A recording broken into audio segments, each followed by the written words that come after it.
normal functions.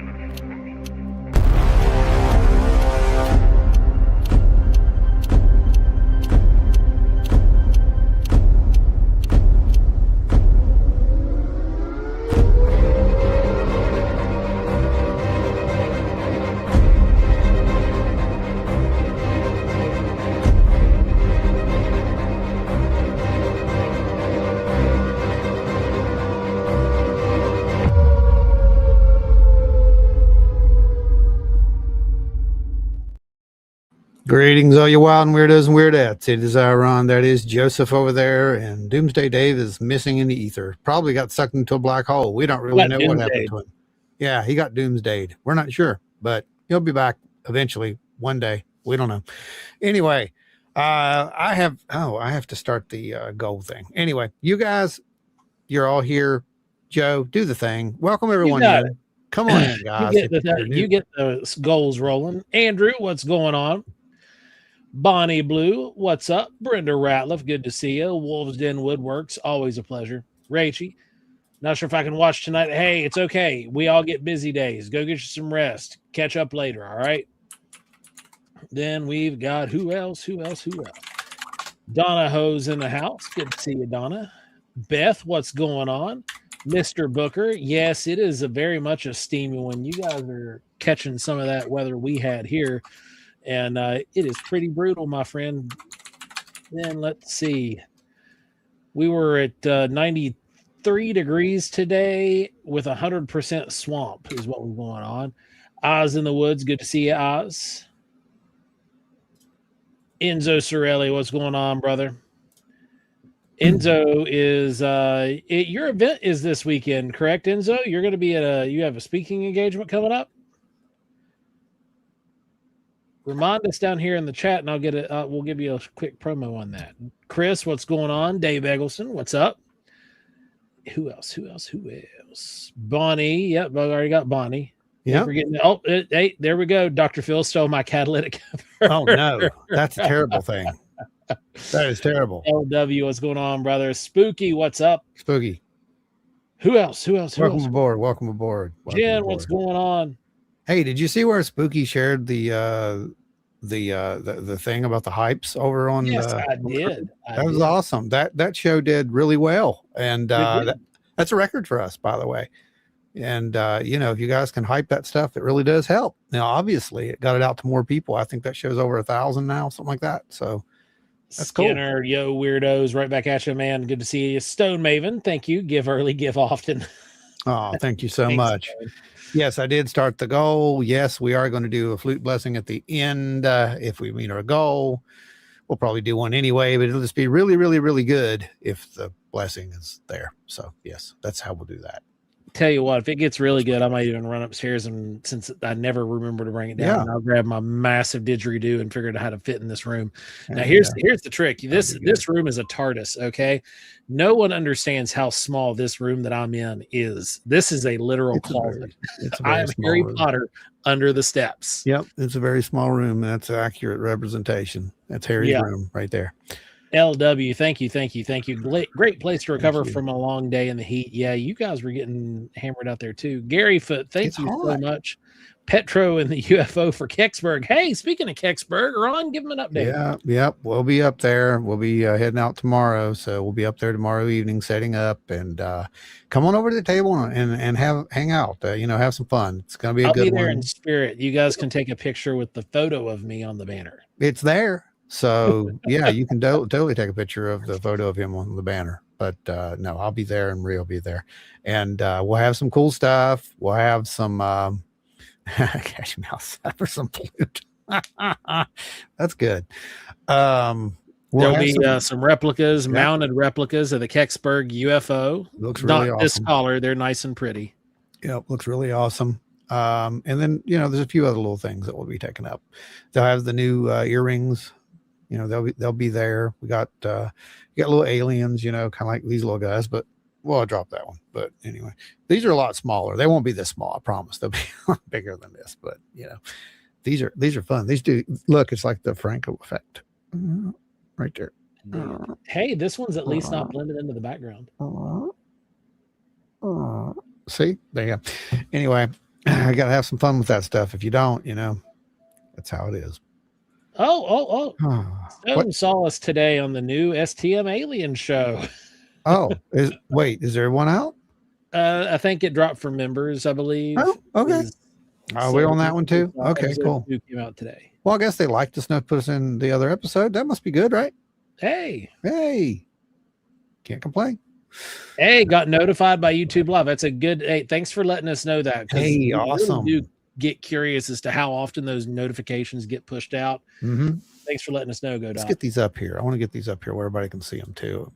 Wide. There we go. Now everybody can see what's going on. Oh my God, Tony's here. Tony, what? Yeah. Tony, what? Indeed. Yep. Look at that. Okay, so I don't know. We got a few things we're going to talk about tonight. Tonight's going to be kind of a loose little show. We're going to take, pretty much what's going on in your world. And, you guys can always steer the show. I did not prepare 2 hours worth of material this time, just to let you know. We do have clips. And we are going to go over those because there are some important things that were said. I do want to touch on this whole Dr. Phil thing. I like how Dr. Phil just shows up out of the blue like he's the UFO disclosure messiah here. I don't know what's going on with this, but we're going to talk about that. And we got some footage from Wineberry that we're going to look at. We teased about that last week, and we're going to show that. So we're going to talk about it. We're going to look at it. We're going to try to figure out what y'all think's going on, and I don't know, see if we find some answers, right? Absolutely. Mr. Booker, thanks for the library fund deposit there. Speaking of the library fund, we will be giving a new book away next week. Yep.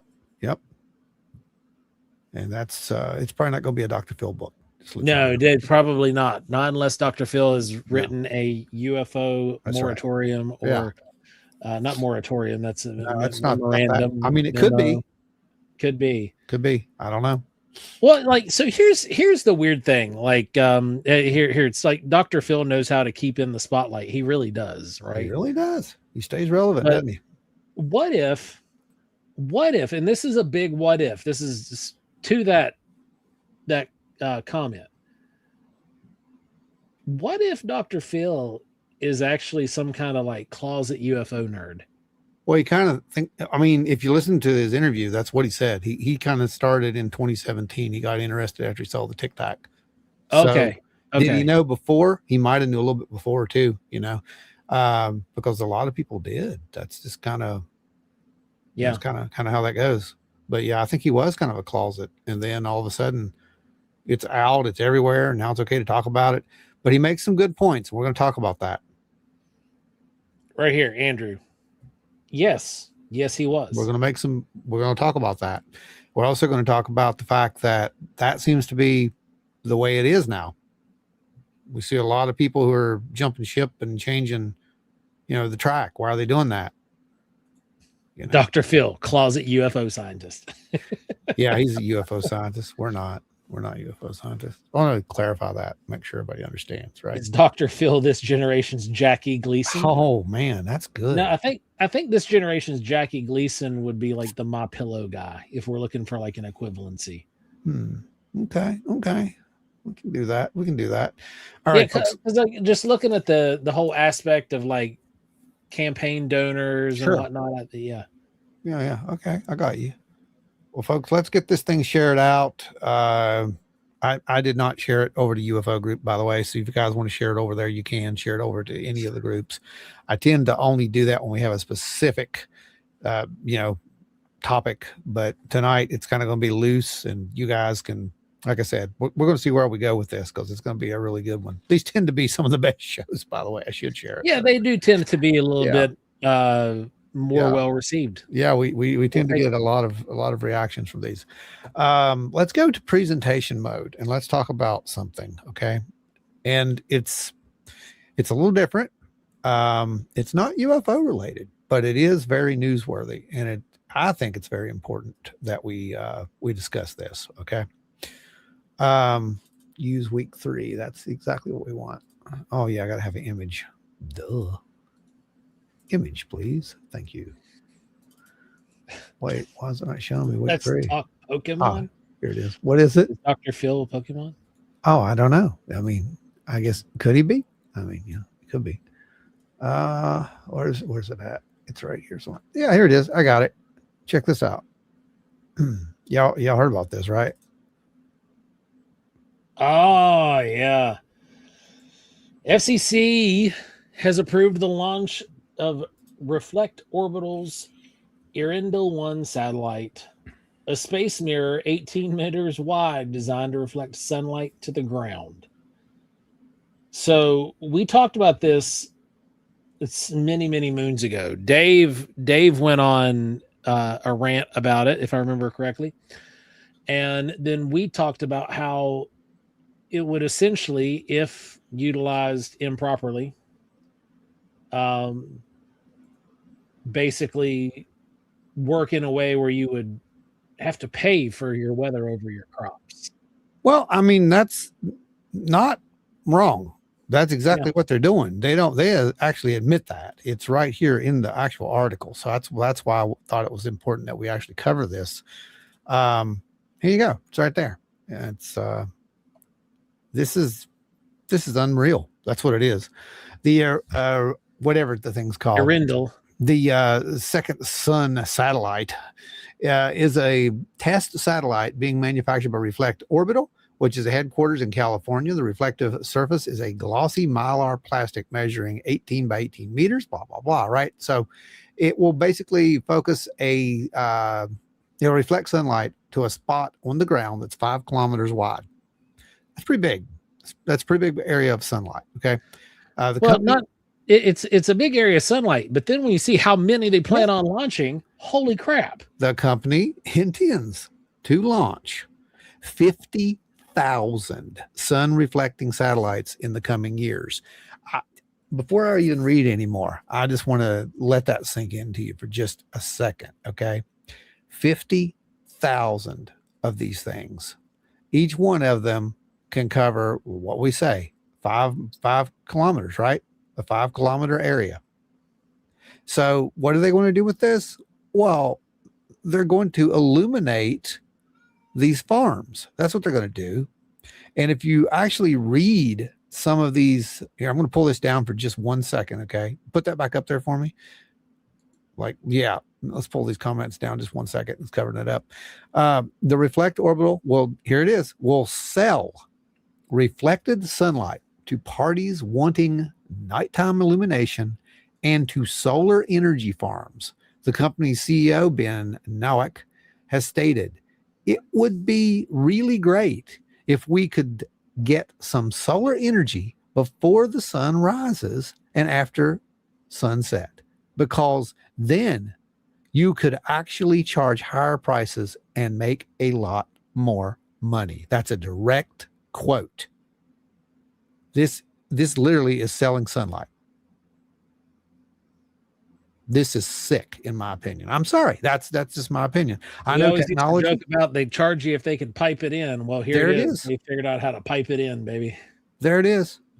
And here's the thing. You don't think that this is anything. You think this is just like, oh, well, that's just, because they're only going to do like 2 or 3 of these at first, right? To make sure the concept works. Here's the problem with this thing. Other than the fact that it can be weaponized, the other problem with this thing is the fact that you want to talk about mega rich, crazy farms overwhelming these little guys, the little farmer. You want to talk about it because this is the end of the little farmer. They will be steamrolled because they can't afford to pay for sunlight, something that's free. This is unreal, absolutely unreal. Now let's talk about the biology of this and what kind of ramifications this could cause. You may have not noticed, but Earth for the past, 4 billion years or so has pretty much had a day and night cycle. It might be off by a little bit, but it's roughly a 24-hour cycle. Unless you live in Alaska. Unless you live in Alaska. That's true. That's true. That's 100%. Yeah. But even they have a cycle. But look at how their system works. Yeah. Yeah. What you said. Look at how their system works. They adapt to that. It's how it is. You're talking about not adapting to anything. You're talking about let there be artificial light and a 5-mile or 5-kilometer radius circle of light beams down and illuminates this area. Now, I know people are like, oh, it's just going to be on farms. It's going to be on these farms.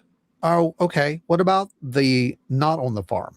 What about the houses around it in the fall off zone? Huh? What about that? Because there will be a fall off zone. It's not like there's some kind of curtain. Yeah. No, there's not. There's going to be a fall off zone where it's literally this eerie, weird, not night, not day, almost like you said, Alaska. LW, I need more sunlight on the farm so I can work 20-hour days instead of 12 to 14. Oh, no, buddy. You don't have to worry about that. The machines are going to do it. You won't be there. That's what this is all about. This is automation. This is total complete automation. But you think it's a joke, but watch this. This is their website.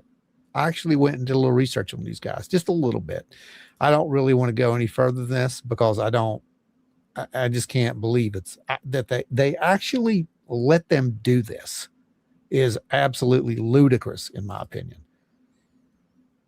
This is who they are. They are the Sunlight Company, people.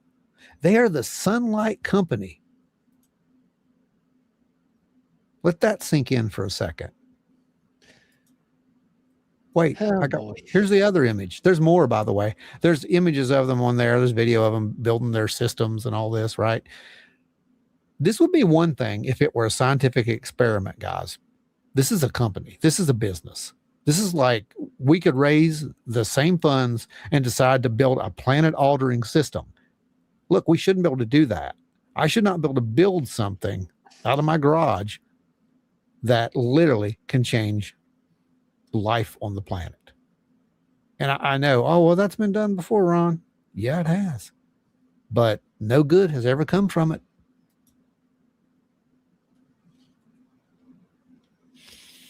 Just saying. Here's the bad part. Bad idea. Another bad part. Our weather is heavily modified by the day-night cycle. Yeah. Cooling of the evening helps reduce the power of a lot of storms that would be absolutely catastrophic if they were able to maintain their energy. Yeah. You're now creating pockets of heat. I mean, Cobra Commander is going to be ecstatic. Oh, yeah. Cobra Commander is going to be so thrilled with this situation. Finally. Yeah. The Weather Dominator. The Weather Dominator is complete. Yes, that's exactly what it's going to be. I mean, dude, you're not wrong. That's what people don't take into consideration. They're like, oh my God, we can build this. It'll be amazing. We'll get this to do this. And they don't think about the little things, the little ramifications, the minor amounts of heat that are going to build up. Yeah. I mean, you people are worried about global warming if that's a thing. Well, there will be. It will be. It will 50,000 mirrors. And it will 100% be man-made this time. It will be. And it'll be 50,000 mirrors that lock that heat in, just to let you know. And it may seem like, oh, that's not that much. Oh, but it will be, because it's going to accumulate over time. There will be no day-night cycle, like Joe said. There will be no cooling down period. It'll be warm here always. Where do you think that worm's going to go, guys? I'm not a UFO scientist or a climate scientist, but I know how to think. Bad idea. Keep it up, humans. You're doing great. I mean, I could see them going so far as being like, oh, like what we had, that terrible ice storm we had. Yep. Oh, well, we can fix that here for the low fee of everybody paying $10.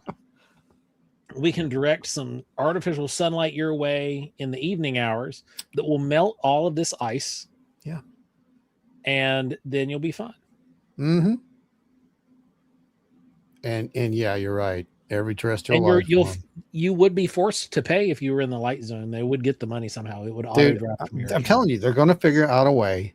They're just going to figure out a way to charge you for sunlight. This is the oldest joke that has ever been made, and they're going to do it. They're going to figure out how to do it. SPF 50. You're going to need 100 white paint. Just go buy white paint and start shellacking yourself every day.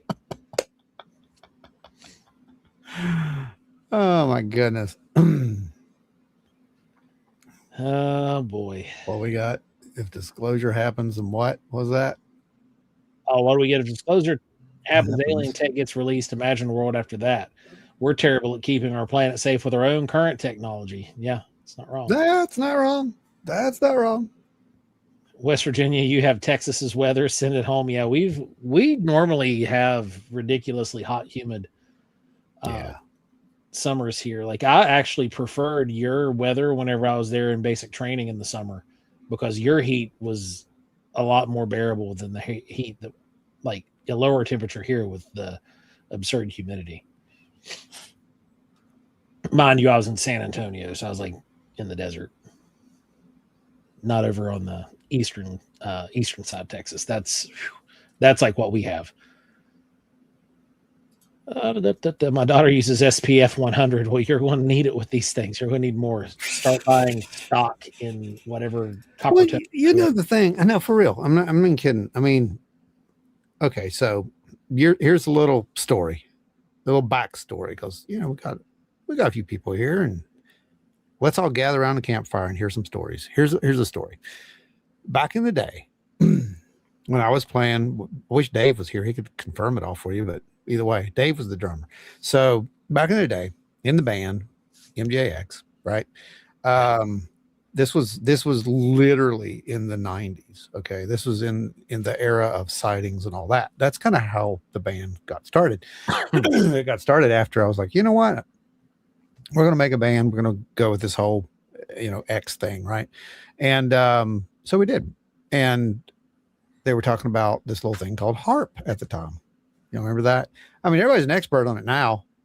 Oh yeah. Everybody knows what HARP is now, thanks to TikTok. But they had no clue back then. There was zip. No one knew what this was. Meanwhile, Ron was writing pamphlets. Oh yeah. I wrote pamphlets. We passed out 1,000 pamphlets at least. And I wish I could find one today. I really do. It had all again, I'm not a climate scientist. It had all the predicted outcomes of manipulation with the ionosphere. Welcome to it, by the way. Just going to say welcome to it, because that's literally what happened. I'm not one of those people who says, it's still running to this point, by the way. We did a big episode on that. It was sold. They probably have something a whole lot better now. Angels don't play this harp. Thank you very much. Yes, Nick Begeach. That's right. That was a great book. But I'm telling you guys, the weather manipulation stuff that was addressed in that, it's there, and it doesn't take a lot. That's what people don't get. It doesn't take a lot. It's just like a resonant frequency, right, Joe? All you got. Remember how the wave maker worked in the tanks, right? How the Tunze wave makers worked. They didn't just slosh back and forth. They found the resonant frequency of the water, bounce off, bounce back, and it made it bigger and bigger and bigger. What do you think's going to happen when the right frequency hits, the ground? When you get all these little undulations, maybe by some wind, that wasn't there before. You think the Sahara, a butterfly in the Sahara kicking up a little bit of dirt or whatever it is going to cause, the hurricanes? You've seen that, right? That does happen. That whole thing. It's not them. The butterfly scares the herd of antelope or something, and then they kick up the dust, and that's the weather cycle, and it creates these massive hurricanes. My God, think about this. The chaos factor is unreal. You can't model this. Humans ruin everything. Yeah, they do. They really do. I always thought maybe one day they'd learn the lessons, but I don't know, man. It won't matter after they focus us into apartments. Apartments. We're gonna be living in some nice Darren Kuyu apartments. I'm down. Waiting for the ant people, right? Yep. That's it. Oh my goodness. Oh man.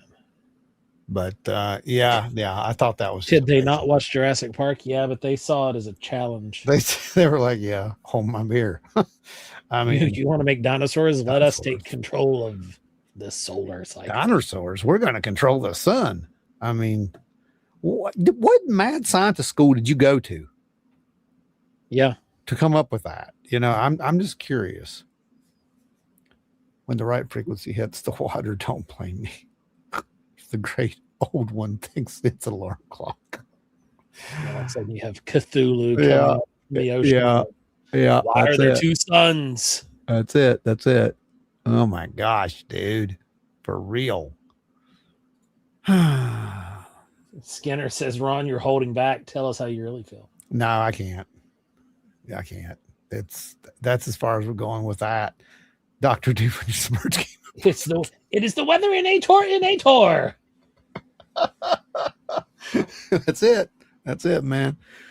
Oh my gosh. Anyway, so one day, I think someone even said that in the comments. They said because they said a group of scientists created this. Whether Phineas and Ferb, was that their name? Like for real, it's like you're making a giant mirror. Hey, what are we going to do today? Oh, I don't know. Make a giant mirror and put it in space. Charge every human on Earth for sunlight. You can't make it up. I'm just, I don't know, man. I don't know. But anyway, that's kind of how that rolled. And, it's good to hear you guys are actually, paying attention to that kind of stuff. I think it's important that we pay attention to stuff like that. It's not always about UFOs. There's other more interesting things going on. Yeah. And some of it is just painful. Oh yeah. Like, okay, so we've got one of them that can create a 5-kilometer light source. One. They want to put 50,000. Do you know, like, you would just have permanent daylight. So they have to be in geosynchronous orbit, right? They have to be, because they're locked. So you've got 50,000 floating Mylar mirrors out there. Yeah. All right. I mean, they're made out of Mylar, first of all. Yeah.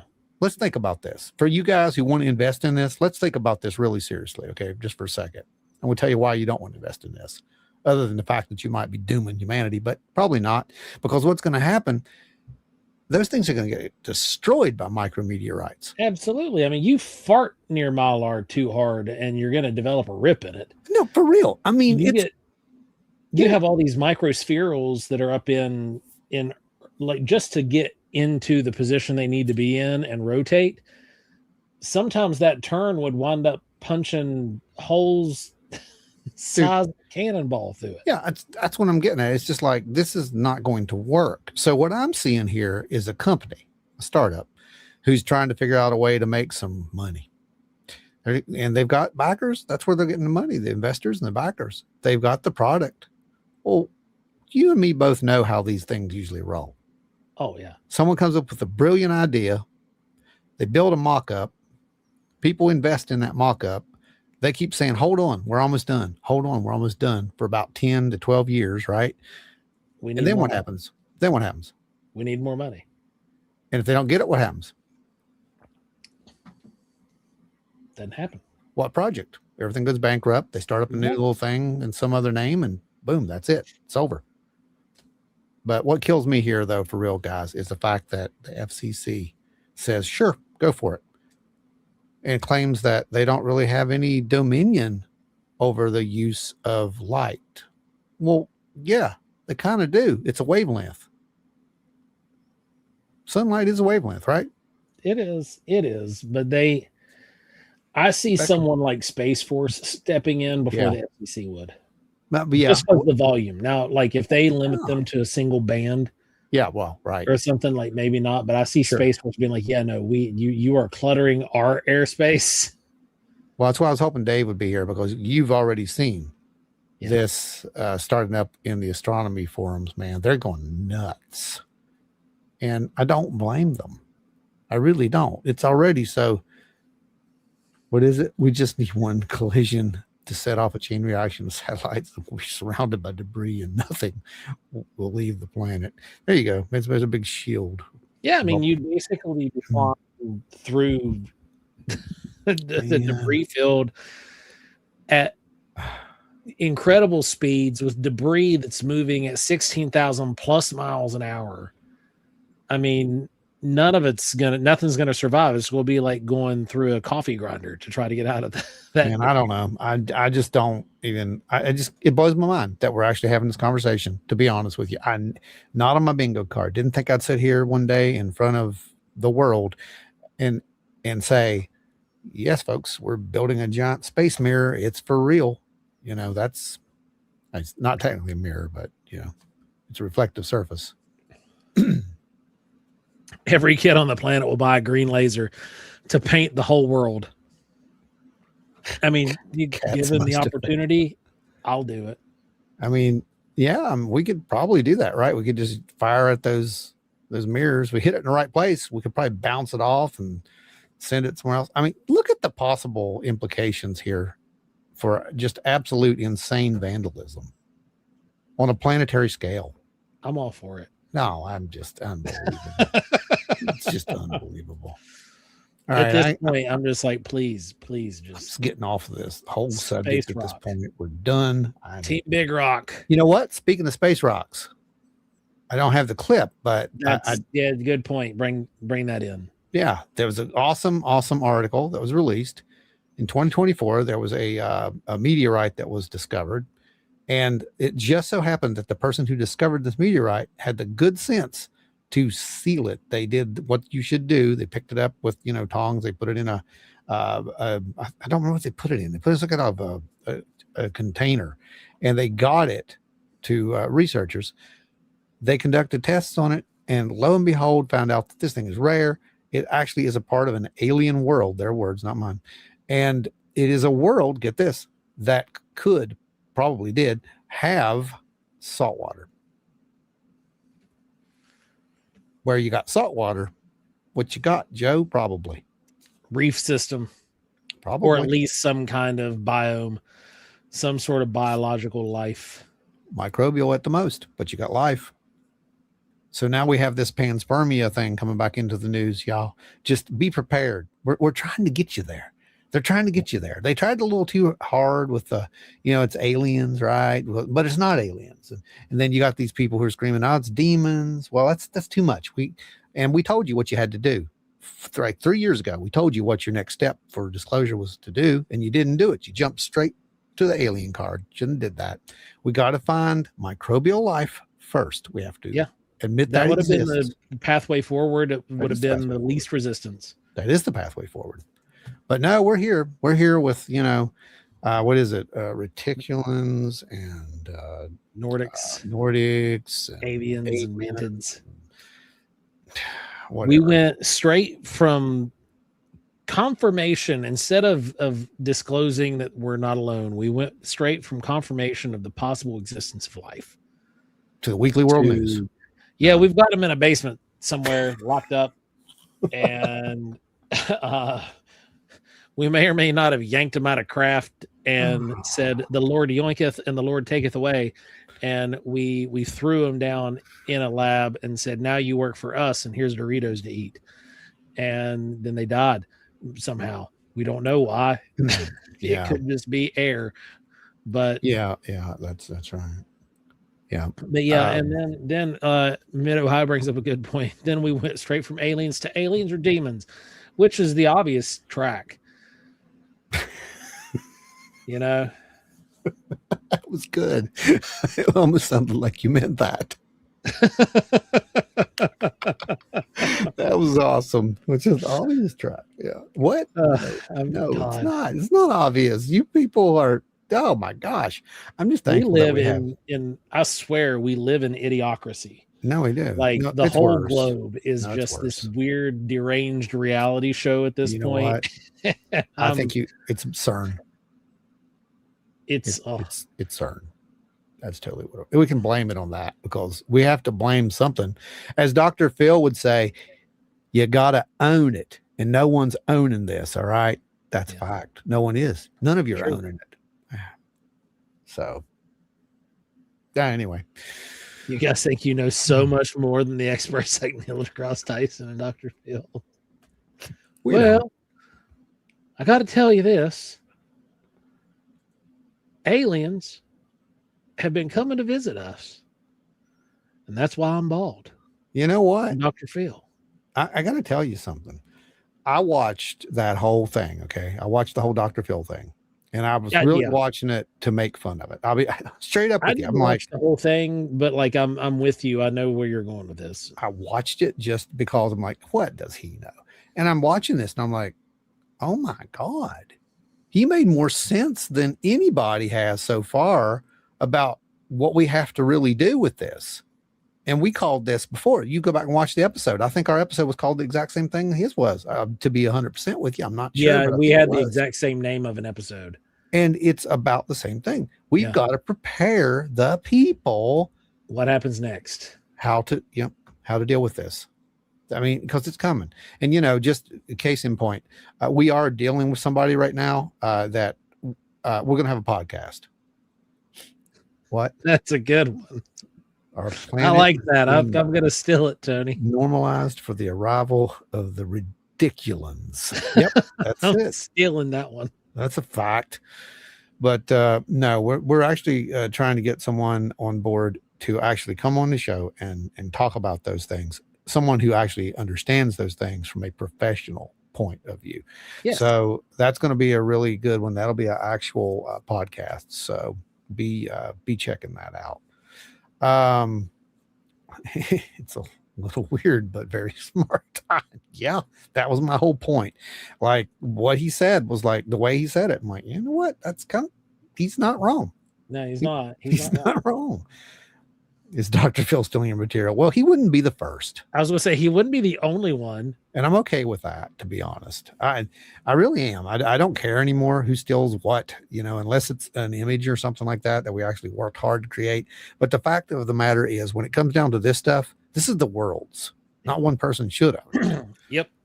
So, that's why we don't keep anything behind doors. We release it once we've had it reviewed and talked about and gone over it several times. We come out and we tell you guys and we show you what we found. Yeah. And it's fine when you're watching TV shows with guys you've talked about or talked to even in some cases. And you start seeing some of the stuff that you told them about that they should be looking for. And then awesome. Them looking for it. And oh my gosh, what do you know? They found something. It's awesome. It's absolutely It's actually really cool. Awesome. And it makes me so happy that you can actually, you can look at that and say, told you so.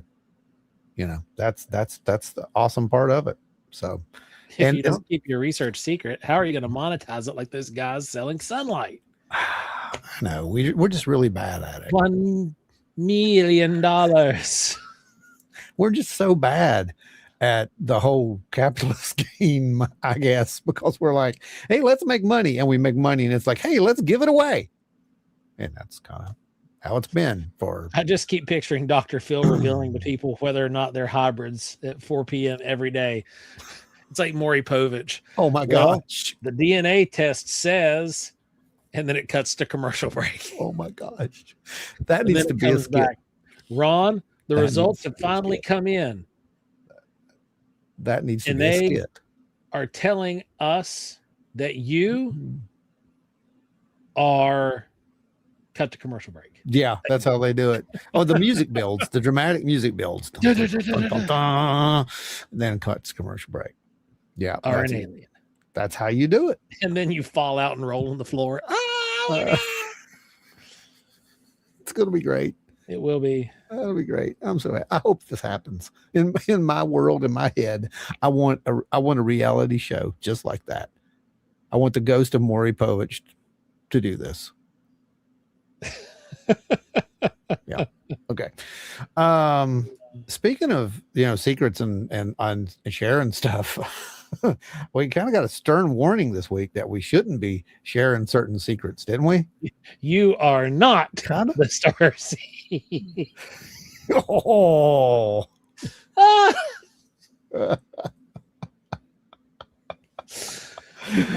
Oh my God.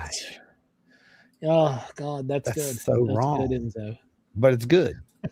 It's good. It's good.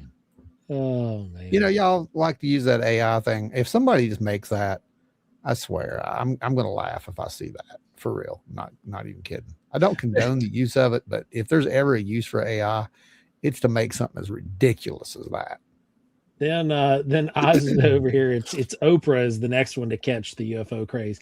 And you're a hybrid, and you're a hybrid. You know what? No, to her credit, back in the day, Oprah was she did have some abductees on. She had Dr. Mike on. It's true, yeah. Like, and she didn't, blow it off. She took it very serious. To her credit. Yeah, she really did. So, I don't know what that means, but I'm just saying that was kind of weird, and that happened back then. So I could see something like that happening. The ghost of Maury Povich, would you settle for an alien wearing a Maury skin suit? Maybe, possibly. I would possibly do that. I could see Zorp and Cargon hosting a show like that. I could too. That would be great. Totally see that. You should get a hold of them. We should. We need to give them a call. We need to reach. You know what? They actually did respond this week.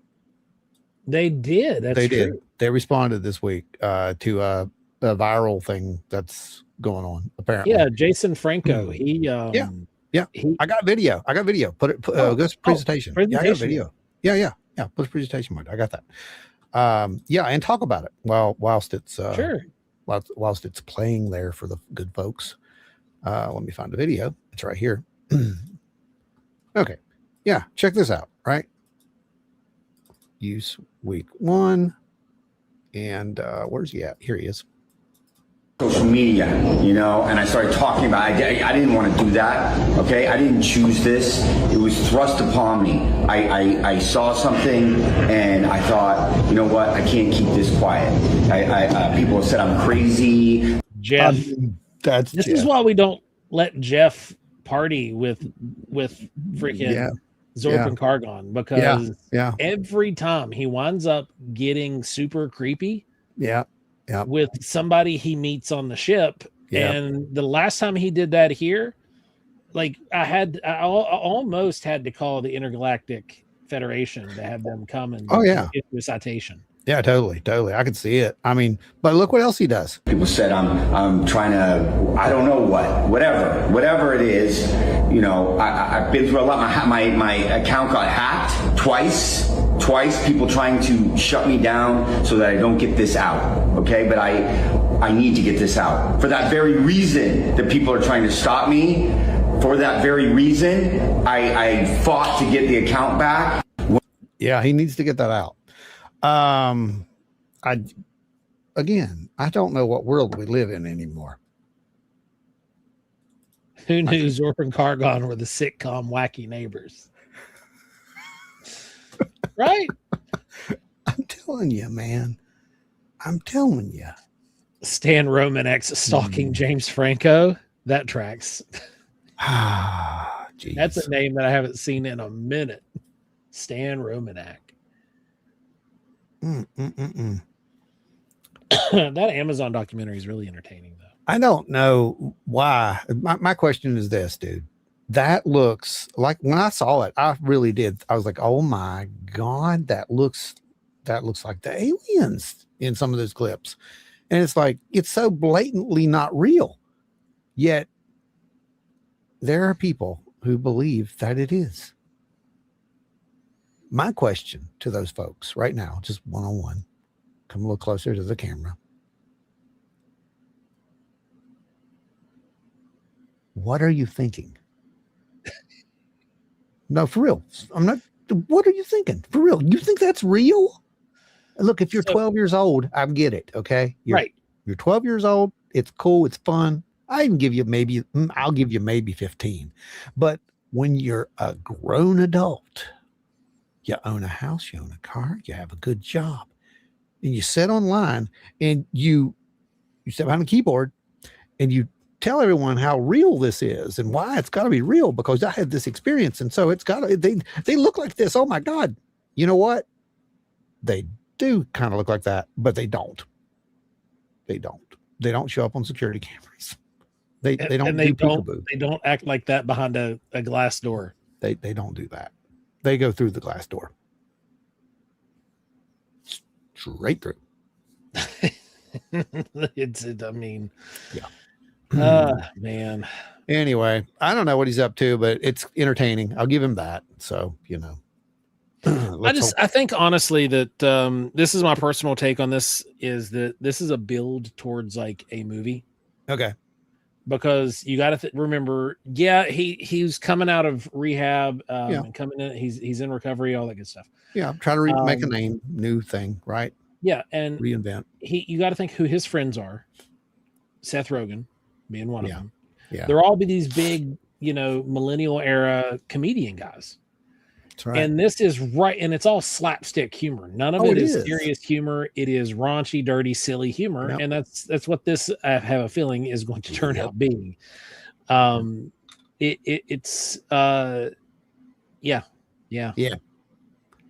See, and Jordan Booker, the same here. I hope it's a build for a movie. Yeah. Posey said he's coming out with a new movie, and I saw that. I haven't seen it confirmed, but I did see someone. Like, it just makes sense that this is a build towards a bit for a movie, which is fine. Sure, I think that'd be hilarious. You've got those other two blue guys that go around. They do the comedy, the street comedy with the latex prosthetics. Yeah, they're hilarious. I share their stuff on my page all the time because it's hilarious. Yeah. So we could see that. Yeah. Like, I can see that working. I mean, I share it. I like it. Zorp and Cargon were first. I'll say that. Yeah. And then these other people, they start doing all this stuff too. Yeah, sure. Goofy, silly, funny aliens. It's a trope that needs to exist for a reason. I blame Fox for the interview. Oh yeah. That's probably it. Yeah. That was our own fault. So, Yep. Fox News had us. That was the thing. That's probably the problem right there. And then we became like AI territory after that. We did. Right down to the Hawaiian shirts. You're right. Yep. Zorp and Cargon were being generated in AI photographs and all that stuff. It was hilarious. Very frustrating, but funny. Even to the name. That was the crazy part. It's so funny. It's so funny. I'm laughing. See me? Laugh. I'm not sure that Franco, like, because I'm obviously not famous. I'm fat and in a basement and bald, but I don't know these folks. But like, from their movie history, they're in a lot of stuff together. They live in the same area, like regions together. I don't know if they're still friends, but those are just the kind of folks he ran with for the longest time. So I would imagine that, just knowing those people gives them the ability to pull something off like this. Because, those are not masks. Yeah. Those are prosthetics. Yeah, that's good. And they're good prosthetics too. And I honestly think it's him.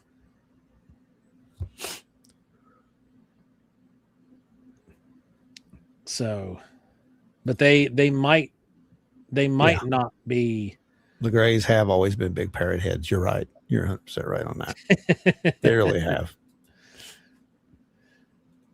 Okay, you're saying, okay, he might have got shunned. Yeah, he might have. Like, I don't follow any of the social media stuff. Like, if you guys follow or have looked at my social media stuff, it's fairly inactive. I only stay active on social media to keep track of like this, to be completely honest. Yeah. But other than that, it's I have no idea. And disconnected from the cultural zeitgeist of what's in, what's out, who's in, who's out. I just know that once you're in Hollywood, a lot of people, especially working with people in cinema and effects. Yeah, you have contacts. Yeah, you definitely got contacts. Yeah. So if you wanted to do something, you'd call somebody up and be like, hey. Dave says, of course it's him. Well, it would make more sense if he would hire somebody else to do it or have one of his friends do it, be the alien. But like, if you pay attention to the age lines in his neck and then look at some of the lines on the neck of one of the aliens as it's doing his thing, and they match. So I think at least that one is him. Yeah. That the alien has better acting abilities than Franco. Oh, man. I don't know that, like I said, I think that it's entertainment. Funds for the Western Wild and Weird WV Intergalactic Kegger. There you go. That's what we're calling it, right? If we called it that, we'd get a lot more people there. But Bonnie said, y'all have more important work to do. Yeah, I mean, we do have more important stuff to do than run around like but here we are. Here we are. Oh man. Let's see. I do appreciate that you think that highly of us though, Bonnie. That's yeah. It does mean something. It really does. It really does. We got old Larry out there. Thank you, Larry. Thanks, Larry. Free, my friend. Thank you so much. Oh gosh. All right. Are we ready to move to the next one? Because Dave says there's someone, no matter how low budget, who will make a movie with him. Oh yeah. Oh, what's this? Oh yeah, close that. Don't need that open. I'll close that too. I'm just sitting here using. So we got what else? We got a few things. Close this down real quick.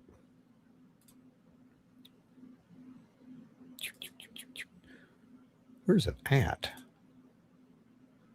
Yeah, let's look over here on the note section because we got off track a little bit, but that's okay.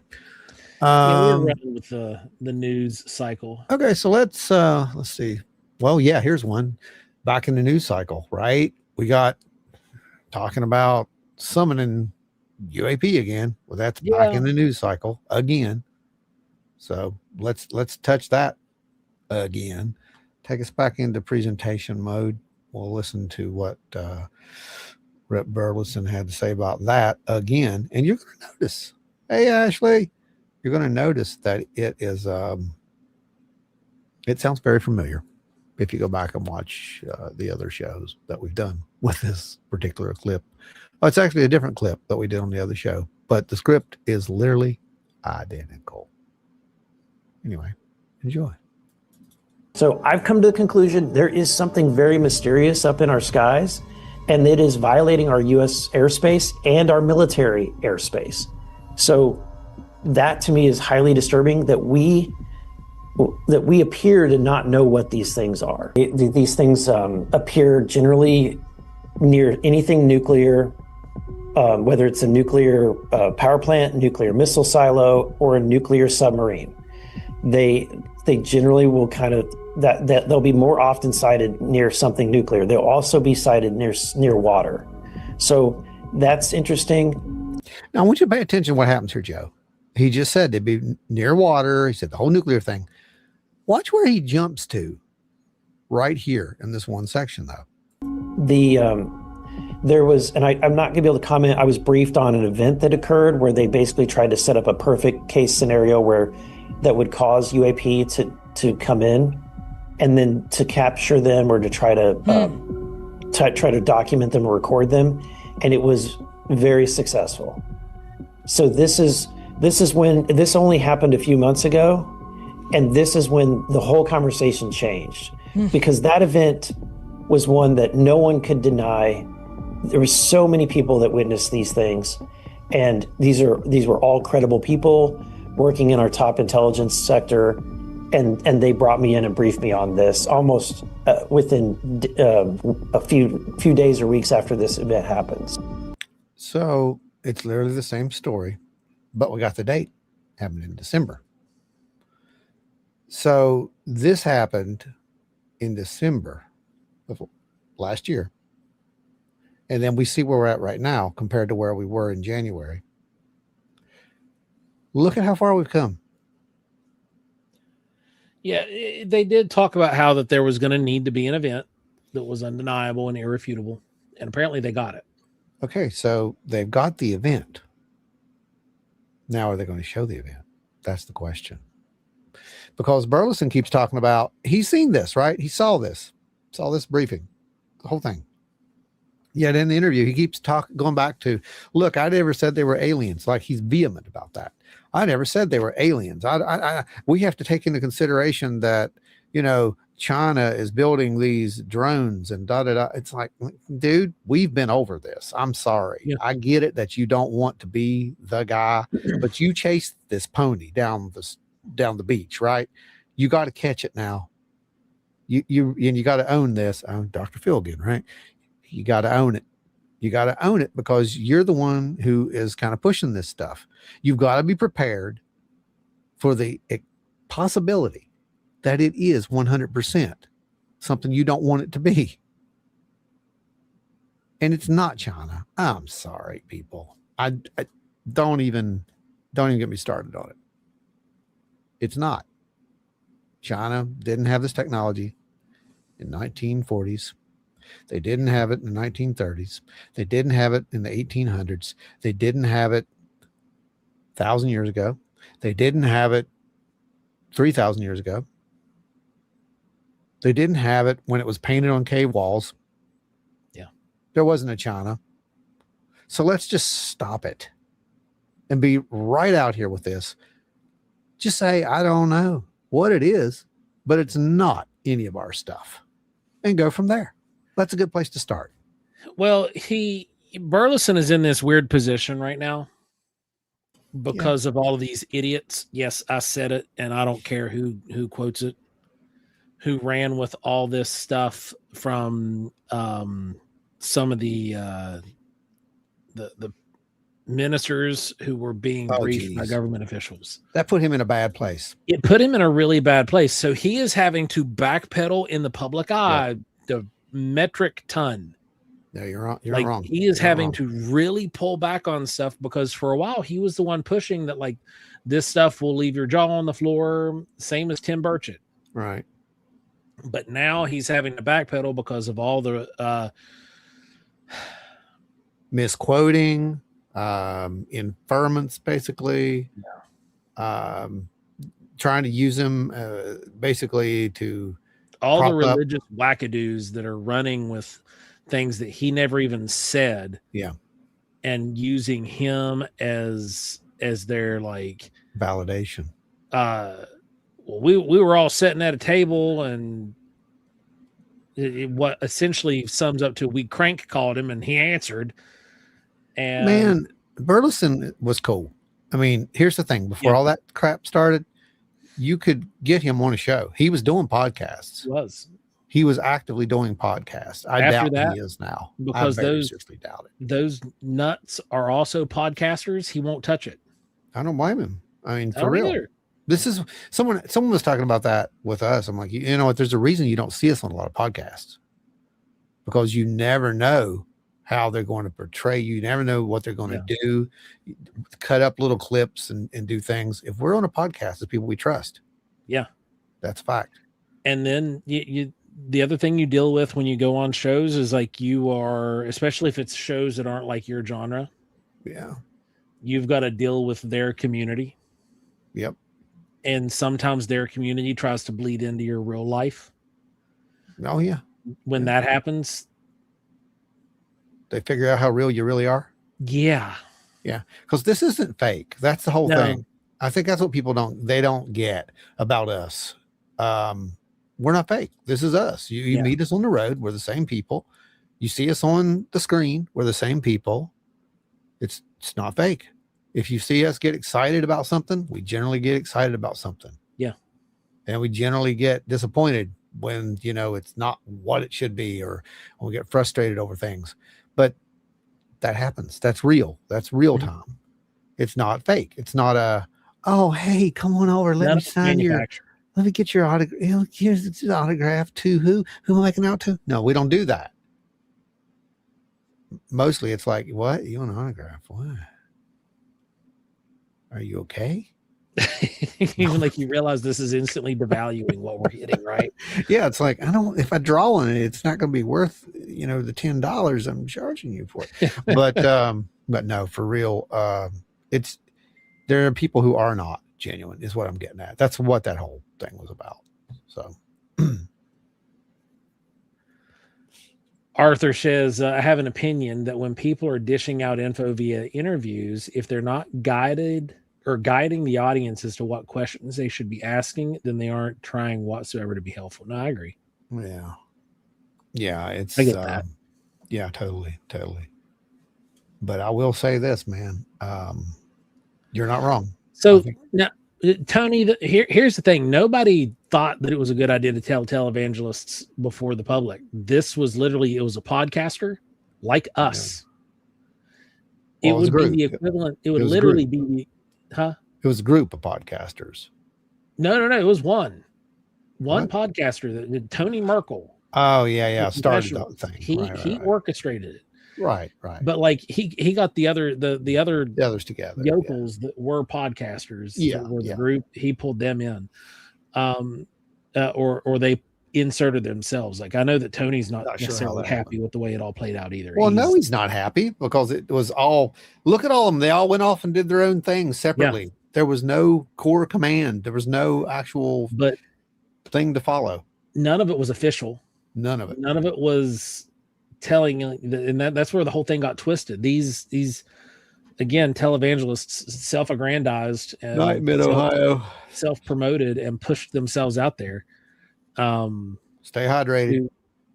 Anyway. Yeah, I mean they grabbed that and they even said it themselves. This is our 15 minutes of fame. My book sales have never been higher. Typical nonsense. Yeah. I wish a few of these new folks would take a few days to brush up on the history of the phenomenon so they all know a little bit about what they're saying. Good luck with that, man. Yeah, it's almost impossible because it's too easy to listen to someone else tell you than to go and, go through stacks and stacks of books. Yes, real books, actually. Those are the best sources for real. That's the stuff they haven't changed. I know when I get, those old books that they haven't been changed. Right. The stuff that's online, PDFs can be changed, right? Yeah. Oh, absolutely. Yep. We've watched that play out just in the last year with Wikipedia and the attacks that took place there on all the UFO scientists and UFO like heads of state, so to speak. No, you're not wrong. Absolutely not wrong. So anyway, let's go. Let's see. What do we got? The other one. We'll get off that little topic. Let me roll that one back up. But we already know that these things can be lured, right? I mean, we've pretty much. Yeah, we've done that. We've been there, done that. We've shown it. So has multiple others. Got the T-shirt. The only thing is like, I hope that whatever that they got in that was so jaw dropping and left them in awe was more than just like a dot in the sky that was out of focus. I really do. On a really expensive camera. I really do. Because again, you've just got a dot in the sky. You prove that you can summon a dot in the sky, or you can call a dot in the sky. I won't say summon, but you can reach out and get a dot in the sky to do something. I mean, okay, but what's the dot in the sky? Yeah. That's the problem. And, maybe that is where they're at with all of that. And it could be. And that might be why he's saying we don't know what it is. I'm not saying it's aliens. It could just be like this, like anamorphous light in the sky that is sentient. And that's a pretty good word right there. So, yeah. Let's go to... let's talk about that American Alchemy episode. Just the one. Oh, the new one? Yeah. No, the first episode. First episode. Yeah. I got a clip from that. We're gonna talk about. There was some good stuff. There was some good stuff said in it, but there were some other things said in it. But I just wanted to touch on it. Please ignore the part where he talks about Bledsoe, because has really nothing to do with. I don't think it has anything to do with the actual message of it, but it's an interesting clip. So we're just going to play this out. The hybridization thing raises questions, because if we can breed with non-human entities, does that mean that we're related? So suddenly you've got really confusing piece of information, which immediately leads to another really big question about who we are. Next, you've got questions about our religious texts and what they really mean. So now you're destabilizing religion as well. Stop. No, you're not. You're not destabilizing anything. You could be defining it. You could be refining it. It does not have to be destabilization. I think that's one of the biggest factors that we have with a lot of these folks who are running around screaming demon. Well, the fundamentalists would be destabilized. You've said this. You have actually said this. We're going to talk about this too, because that's another part that's come up here in a little bit. But you're not wrong. And apparently there's been studies that have been conducted that do verify what you just said. Oh, didn't play. Hang on. The really big concern here is we have been through, and right now are also going through, moments where we question the human dignity of the people next to us. So in World War II, everything that happened in terms of the Holocaust was basically about trying to the phenomenon. About people. It may be trying to eliminate certain genetic strands for its own purposes. That's coming from, it could be McCaslin, it could be General Hayden. We don't know which one, but one of the advisors said this, and it was in the book, and they were like, we need to share this information as part of this project. So you've got this huge question here about what is going on in terms of race. One of the fascinating links to this is, when the Bledsoes had their experience, and Ryan Bledsoe recounts a conversation that he had. A lot of people have issues with Ryan Bledsoe. That's fine. That's okay. But he recounts a conversation he had with Jim Semivan. I think it's very instructive. Semivan purportedly told him, we think you're hybrids. The reason you're having these experiences is because you may have more non-human DNA, or a certain strand of non-human DNA. You read Lou Elizondo's book, Imminent, it's in there. He says it seems to be that people with Cherokee blood and DNA have more experiences and also are more inclined to go towards a certain type of work, right? So they end up in this kind of government UFO mystery solving thing based on their genetic lineage. So, or it's not government, and it's just that we become very, very curious to figuring out what's going on. Number two, I don't think it's an exclusive club like some of these people want to preach. If it is what it is, then guess what, boys and girls? Guess what you are? Guess what's in your DNA? I'm saying this because let's think about the actual data. What are the chances of a symmetrical humanoid being absolutely compatible with us? Pretty slim, unless you're a fan of Star Trek. Well, I mean, if that's the case, but Captain Kirk made it work either way. It didn't matter. He did, and I commend him for that. Yes. Oz says, I like the Samosa guy, but he's pretty new. He really is. He's like brand new, but he, like you said, he gets these great distillations of deep dive research, and he's really good at that deep dive stuff. I'll give him that much. Oh yeah. But we have there's a new talking head. There's always a new talking head or a new book. Now, did you notice? And I don't know if this is a jab, but I'm gonna make a comment and I'm gonna shoot it out there. Oh no. It's gonna be towards Jesse. What? Did you catch where he made a comment? He's like, "Oh, we're not the pet shop guys." No. And I was curious if that was an underhanded jab. Nah. They don't know us. Those people don't know us. You'd be surprised. We're some of the most famous people you never knew. Yeah, but nah. Our work. Look how many times some of those videos have been seen, Ron. But here's my thing. As far as that title, that literally says you don't know what you're talking about, if that was. Because if you knew the real story, you would never. Right. Never, ever. Right. In a million years would you ever address us as that. But I heard that and that stuck at me, and I was like, wait a second. Funny. And I paused it, and I sat there at my desk at work, and because this was yesterday when I was listening to it, and I was like, wait a minute. Surely to God. No. I'd say there's someone else that's, someone else who's trying to steal our identities. Probably, dude. It's happened. It's happened. It has. What was it in relation to? Do you remember that? Oh, it was talking about research and like podcasters. Oh. Don't and know. all these new shows and new But people, look, new voices here's the popping deal. up into We're the not new. space. We're not new. No, we're not. And here's the thing about that. We're not new, and in fact, we've been around longer than you. If it's the case, Jesse, you know, that's not even here or there. I'm talking about we're not new. We've been doing this crap since some of these people were born. That's a fact. I have anyway. You have too, in some respect, because some of these newer people, dude, they were children. That's true. They were when you had your experience. Yeah. So when you had your sighting, some of these podcasters were kids. Yeah. So yes, we kind of do know what we're talking about with this stuff, and I do know enough to not act like I know.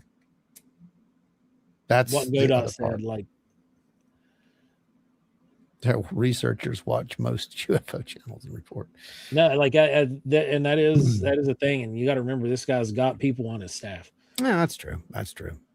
But well, you know what? That's fine. And if you got questions, if it was an underhanded slight, I think it's hilarious. But like also hilarious. Like really, I think it would be more if you did watch it, if you are watching, by the way, and you want to have an actual discourse about this, then by all means, reach out.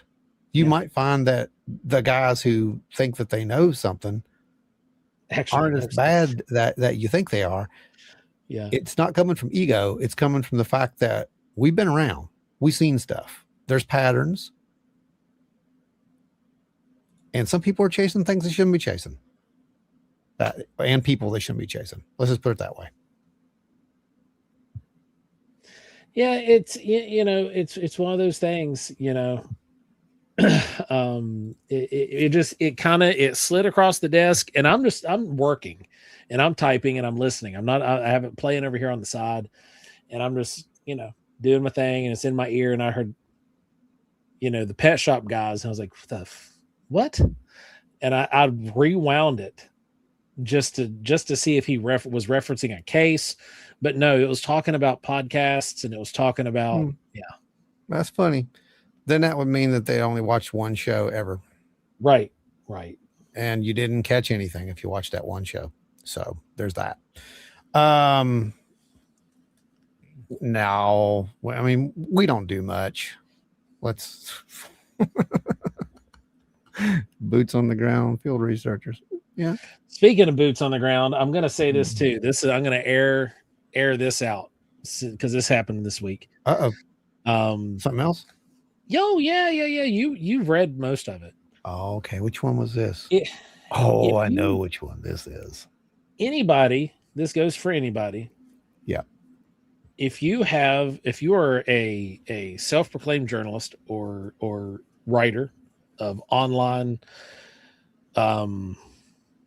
Substacks, host of subreddit, host of any of these things, media in general. Yeah, media in general. And you just are one of these people that you're new to it, like we were talking earlier. People who are new to it, and you just run with whatever's force-fed to you. And you're posting it in multiple groups. We're coming for you. And we're going to see it. And we're gonna not just sit back anymore, because some of this stuff just doesn't make any sense. Like why people run with certain ideas, and they get shared, and they're all fine talking with people. They're great with talking with people who agree with them. But as soon as you get anybody who has any experience, all of a sudden they got to start trying to gash at you and make. It's basically they try to slash your argument using their own straw man argument, and they don't know how to have a discourse. They don't know how to communicate. Well, it's what you just said. They don't know how to have a discourse. That's 100% fact, and that's our problem with a lot of these people. If you don't see it my way, we can't talk. That's not how it works. And we will, me particularly, I will call you out on. I will ask you what your experience is. I'll just post the data and leave. Yeah. Yeah, that is what Ron does. I do. I do. I just post the data and leave, and I never hear anything else about it. And I will ask them specific questions about hardware and specific questions that I have experience with, that I have the ability to communicate and talk about, and they have very strong opinions about. And I try to get them to provide support for their opinions, and they can't, based other than just saying, like, oh, well, so-and-so said. No, I'm not talking about so-and-so. I'm talking about what's your experience with this piece of hardware. So the Pet Shop Boys are generating a hell of a lot more data than any podcasters I've come across. I appreciate that, Dave. That's just funny. That's just funny. Funny, Dave. Funny. And Pat, I'm not feeding the trolls. These are people who actually, some of them are actually people who are, they have fairly large followings with their writing, and people who subscribe to their thoughts, but their pontifications are just junk, and they don't have any way to support it and prop it up. So when they are backed into a corner, they resort to just being like, no, and then humbly back away and start making jokes with me after they realize they're in too deep. Oh my gosh. Well, at least you get a joke back. I don't get nothing. Well, yeah. Like, and one of them, one of the guys that I talked with, I'm now kind of like internet friends with at this point. You know what's funny is a lot of no, for real, this is a true story. Yeah, this is a very true story. A lot of the people that we have those kind of conversations with, the ones who come off hard and they're right at the beginning, and they're just like, they're right, they're 100% this and 100% that, and we have these conversations. Yeah, they learn to have that conversation. They learn that we're not bad guys. They learn that we're trying to make them think. Yep. And when they start thinking, oh my God, it's like a light goes on. But then something else amazing happens. They end up actually coming into either the group. They'll be here. We've met a lot of people here that way. There's some of the people who hang out in the chat started off as people we had conflict with, or they come to the shows, just to see us. I mean, it's weird. It is weird, is what it is. But but the thing is, they have to be able to be. You have to constantly remain, and this goes for everyone, including us. We always have to keep ourselves in a headspace that remains teachable. Yeah. The minute we get out of a teachable headspace, that's the minute that you've lost it all. If you become unteachable, then you might as well just quit. Yeah. I mean, no, you're not wrong. That's 100% true. If you look at some of the greatest minds out there, that have been some of the greatest inventors, they never stopped learning. They never thought like, oh, I'm it. Like, this is the pinnacle of my research. Right. I mean, even Einstein was looking for the unified field theory when he died. I mean, this is, you never stop. And so you just have to remain teachable, and the folks that can bring themselves back from their offense, that you're challenging them, and come into a position where like, oh, well, no, okay, you might actually have a point. Those are the ones that normally come around and stick around, and they'll. This is why they will never take us serious. Ever. The Pet Boys present the Mock Jesus Tour. Oh, God. Yeah, that was another funny thing that was in Jesse's video. He used a little AI with Jesus in the flying saucer. That was hilarious. Like, hey, Joe, how fast you think Jesus was going that flying saucer? Oh, yeah. Oh, Jesus, baby. Okay.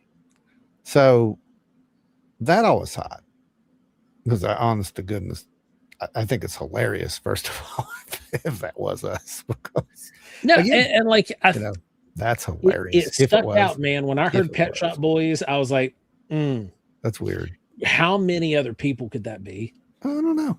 And what are the odds? What are the odds that just That was just a random thought that he had.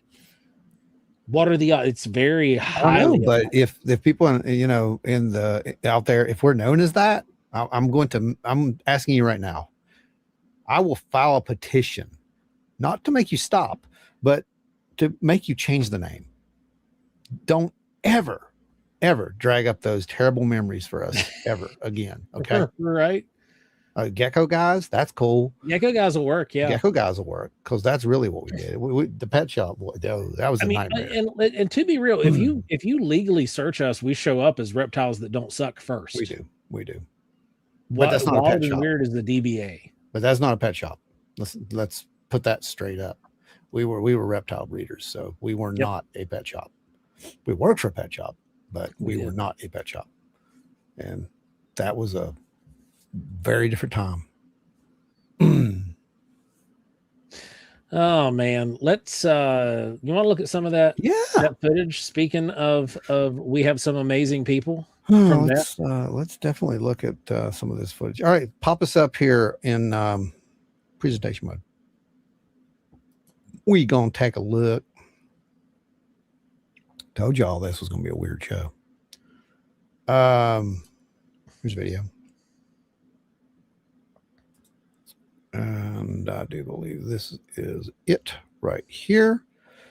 This was from July 2nd or 3rd, I believe is when this one was. So we'll go ahead and play this. This was over the Wineberry site. And Beth is in the house, so she can answer a few questions for you if you got them for her, all right? So here we go. What is that? What the? I love that. I mean, that's just hilarious. I love it. Don't say that, Lily. She just used a letter. Right.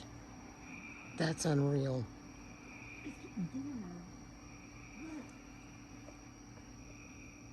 I can't see it now.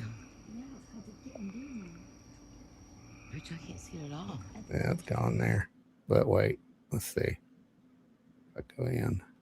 Hang on a second. Let me find you the one where I made it, where you guys can see the thing. Because we got that. We zoomed in a little bit for you. I found it. Here we go. Okay. There it is. You're looking at that middle right of the screen. Yeah. Oh, maybe I should make it bigger. Here you guys.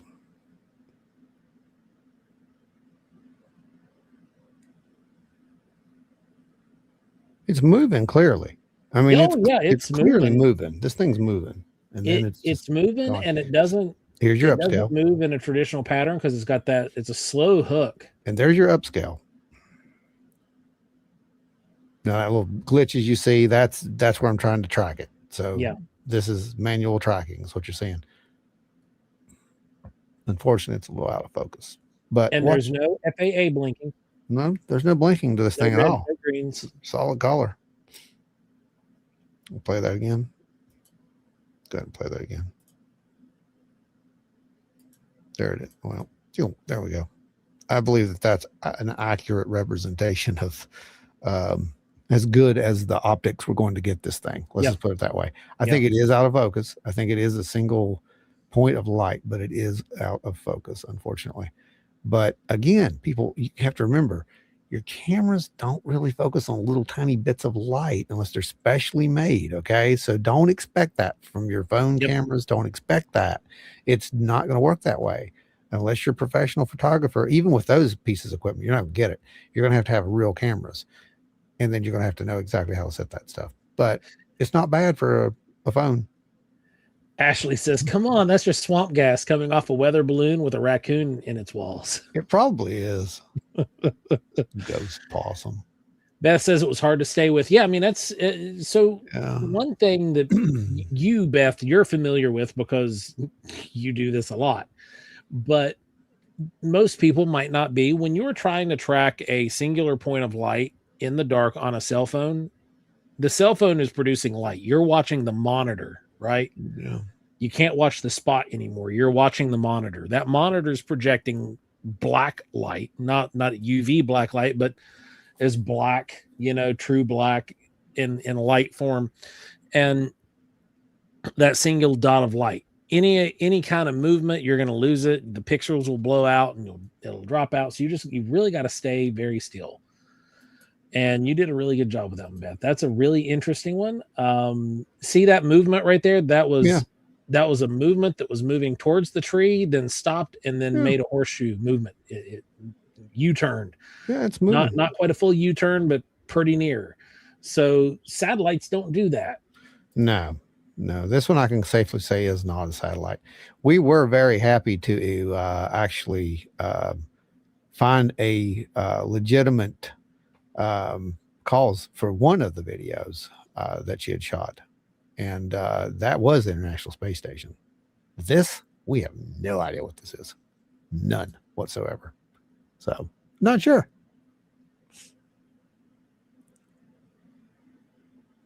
It's weird.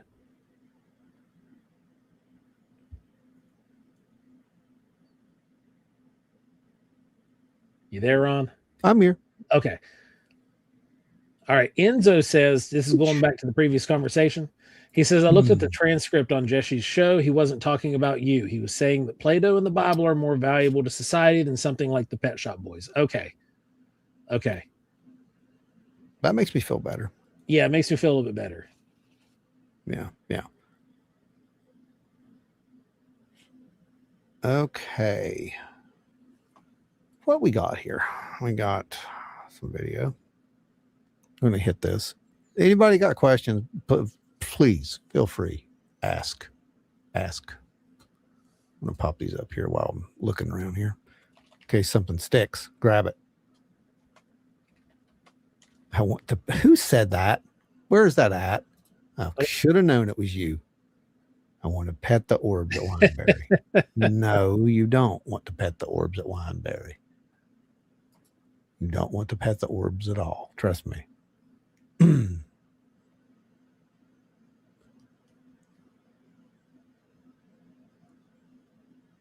Okay. You guys are great tonight. All right, so let's talk about this Dr. Phil thing. All right, in the last bit of the show. Yeah. Good presentation. We're going to play it. We're going to talk about it. We're going to talk about it. And we're going to be about it, as Dr. Phil would say. We're going to own it. We're going to own it. He used to this. Bonnie says, "Can we still have the T-shirts? Oh my gosh, Pet Shop Boy T-shirts." No, the Pet Shop Boys were an actual band. You guys know this, right? I mean that was a band. No, I did not know that. What? Yeah, that's why I instantly thought it was us, because we were the only two pet shop doofuses that I know are out there. My God.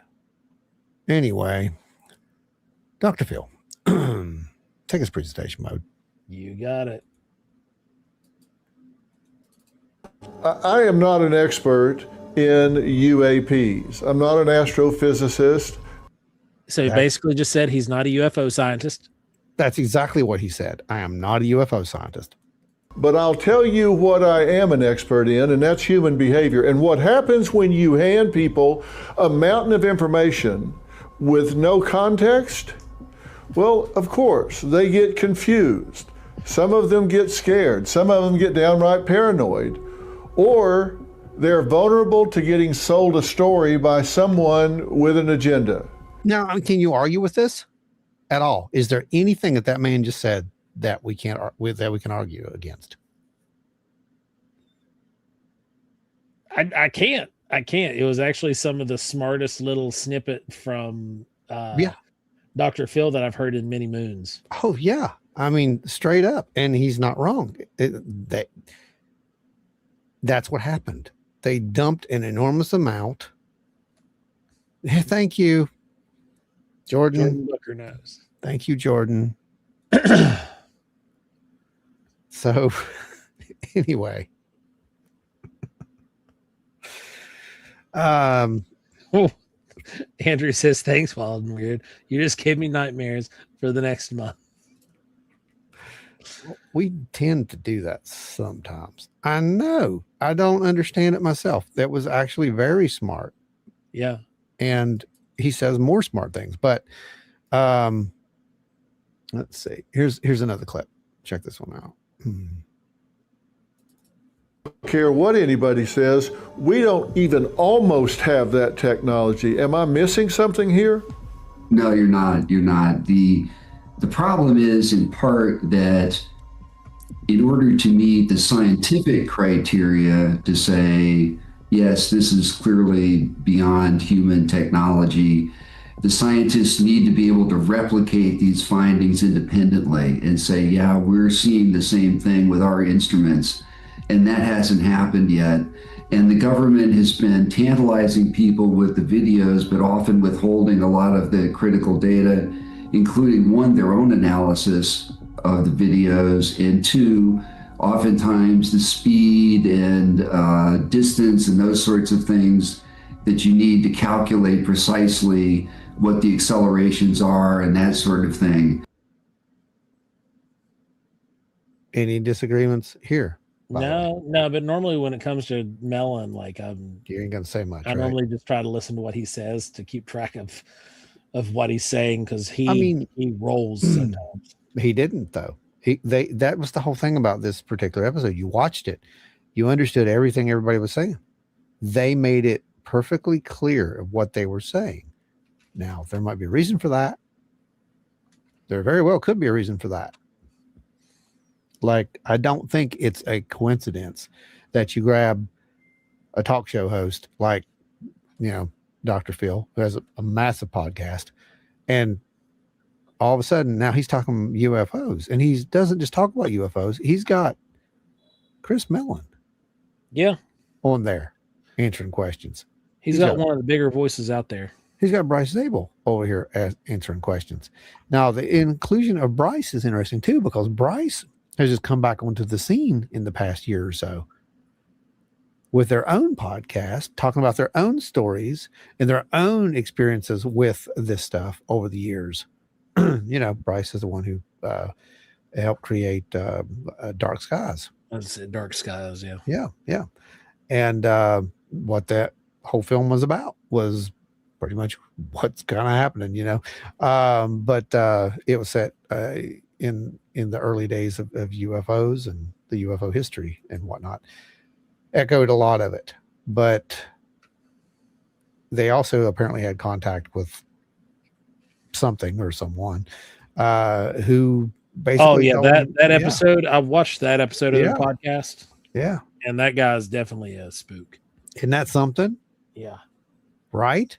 Yeah, that was actually, I think, the first episode of their show. Watch their episodes, because you get to hear it. Like, you get to hear them talking about how, well, they were pretty much told, you do it this way or your show's not going to go. And yeah, it was a tit for tat kind of. It's crazy. Yeah, it was crazy. They held them to the grindstone, and it's pretty amazing.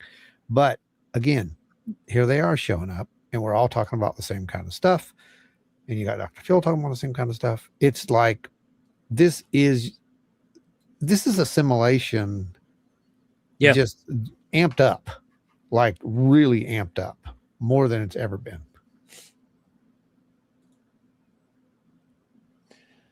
Non-Live says, I've been wondering as of late if we are simply not allowed to know. I mean, we who have experienced high strangeness, are we allowed to know? Well, here's the thing about that. The ones of us who have had the high strangeness, the ones of us who have had actual contact with whatever this is, we don't need permission from anyone here because everything that we've experienced has been pretty much supersedes all that. Now, what we do with it, I don't really know. I'll be 100% with you. There are people out there creating organizations. There are people out there trying to bring people together. There are people who are just trying to get the message out. There are people like us who are doing all the above, trying to actually validate this stuff and make it, not even prove it, but just validate it to the people who know that it's real, or that there's something real, I should say, because we don't know what it is. That's our problem. We don't know what these are. We just know that there is something there. That's what the data says. There's something there. What is it? Is it aliens? I can't tell you that. So I'm kind of with them on this, but I can't tell you it's not. I can 100% tell you I can't say that it's not. Yeah. So, let's see. Enzo says, I like the Close Encounters movie reference. They were invited. Talking about the witnesses and contactees. Mm-hmm. Yeah, they were invited. No, and again, that was something that was in that movie. No one really got any of that, man. And now you understand it. Hindsight's everything in that respect, right? But back then, it was just a really cool movie with a lot of really good writers, and they were invited. Now you know what that means.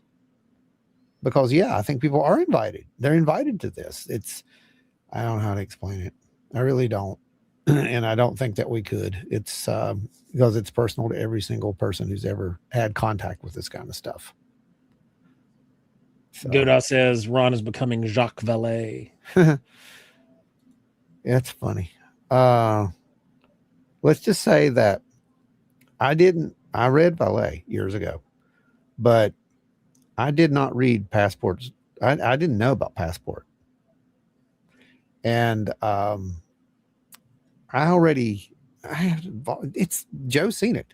I had volumes. I was actually writing a book back in the freaking, what was it, 1990 something, I think it was. Yeah.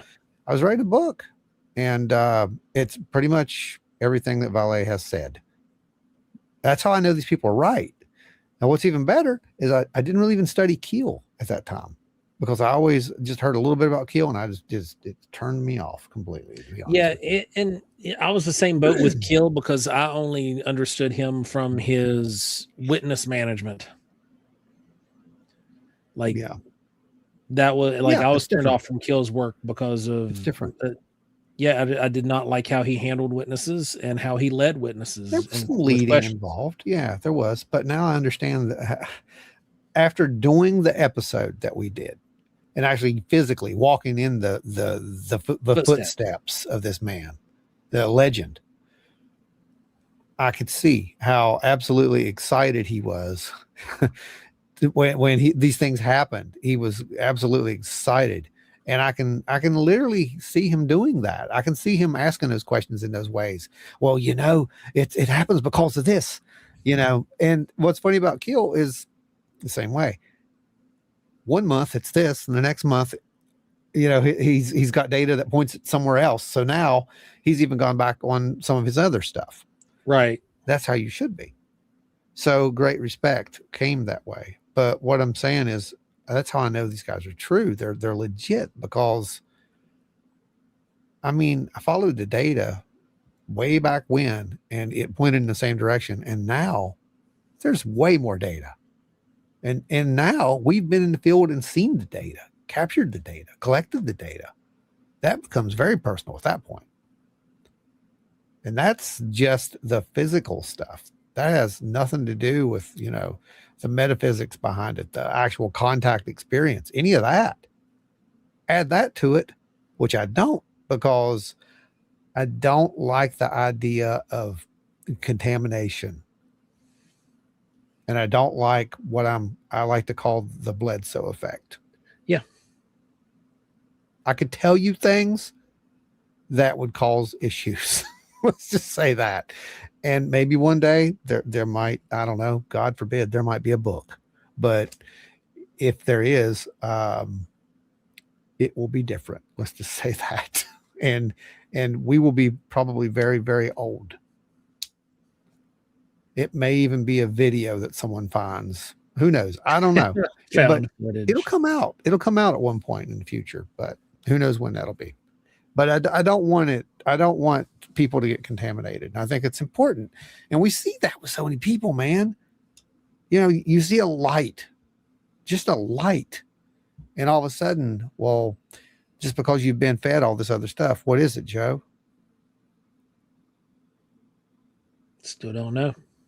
You don't know what it is, but some of these people do. They think they do. They know exactly what that is. That's a Pleiadian mothership or Zeterian battle cruiser. Or it's exactly how that guy right there was born. That's exactly how that guy was born. the Zorp and Cargon story is an allegorical tale. It's a cautionary tale, a modern one. But no, for real, it really is. You can't know what it is, and you can't claim that you know what it is. We don't know what it is. And it's okay to say, I don't really know what that is. You know what's really great about that? Take us a presentation about it. I'll show you. Well, go ahead and read that first. You're fine.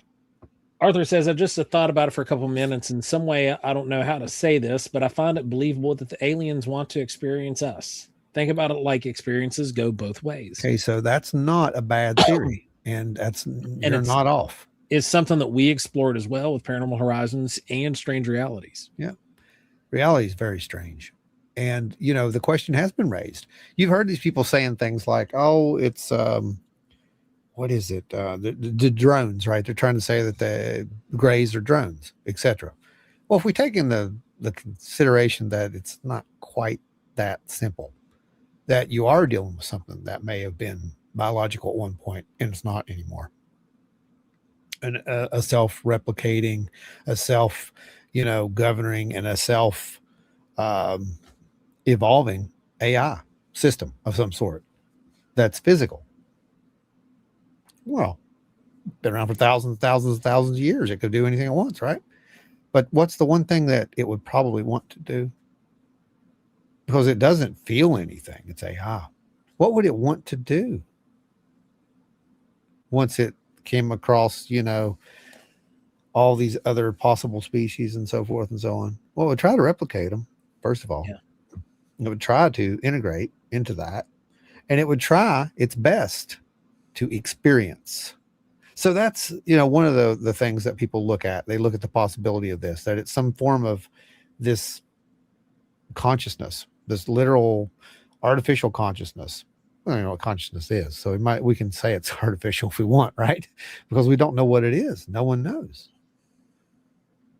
So the possibility exists that you are, seeing something that's trying to not be non-corporeal, that it wants to experience. And so what does it do? It creates something that can feel, something that can experience. And then it downloads that at the end. Think about that. Okay, let's go to this video. I like this one. This is a good one. This is where Chris is explaining a little bit of stuff, and he doesn't go deep, but listen to how he kind of addresses this. So there's still gaps in information, even though there's been a huge improvement, and much credit to the administration for putting more out. But there's a lot of important detail that's still missing that we hope the government will begin to provide, so that scientists can fill in some of the blanks and we can get more authoritative readings. In the meantime, in some cases, we just have to say we don't know, or we don't have, from a scientific standpoint, we're not in a position to make a categorical statement. But the intelligence community has different standards and different processes. And we're hoping that the Congress will compel them to do what they typically do for the president and the White House, and make an intelligence judgment on this, which is a different kind of standard.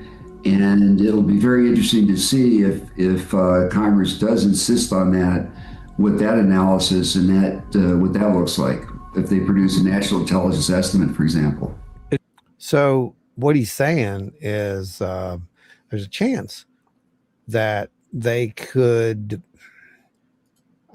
essentially make another estimate of the situation, right? Like kind of trying to figure that out. But it would be public this time?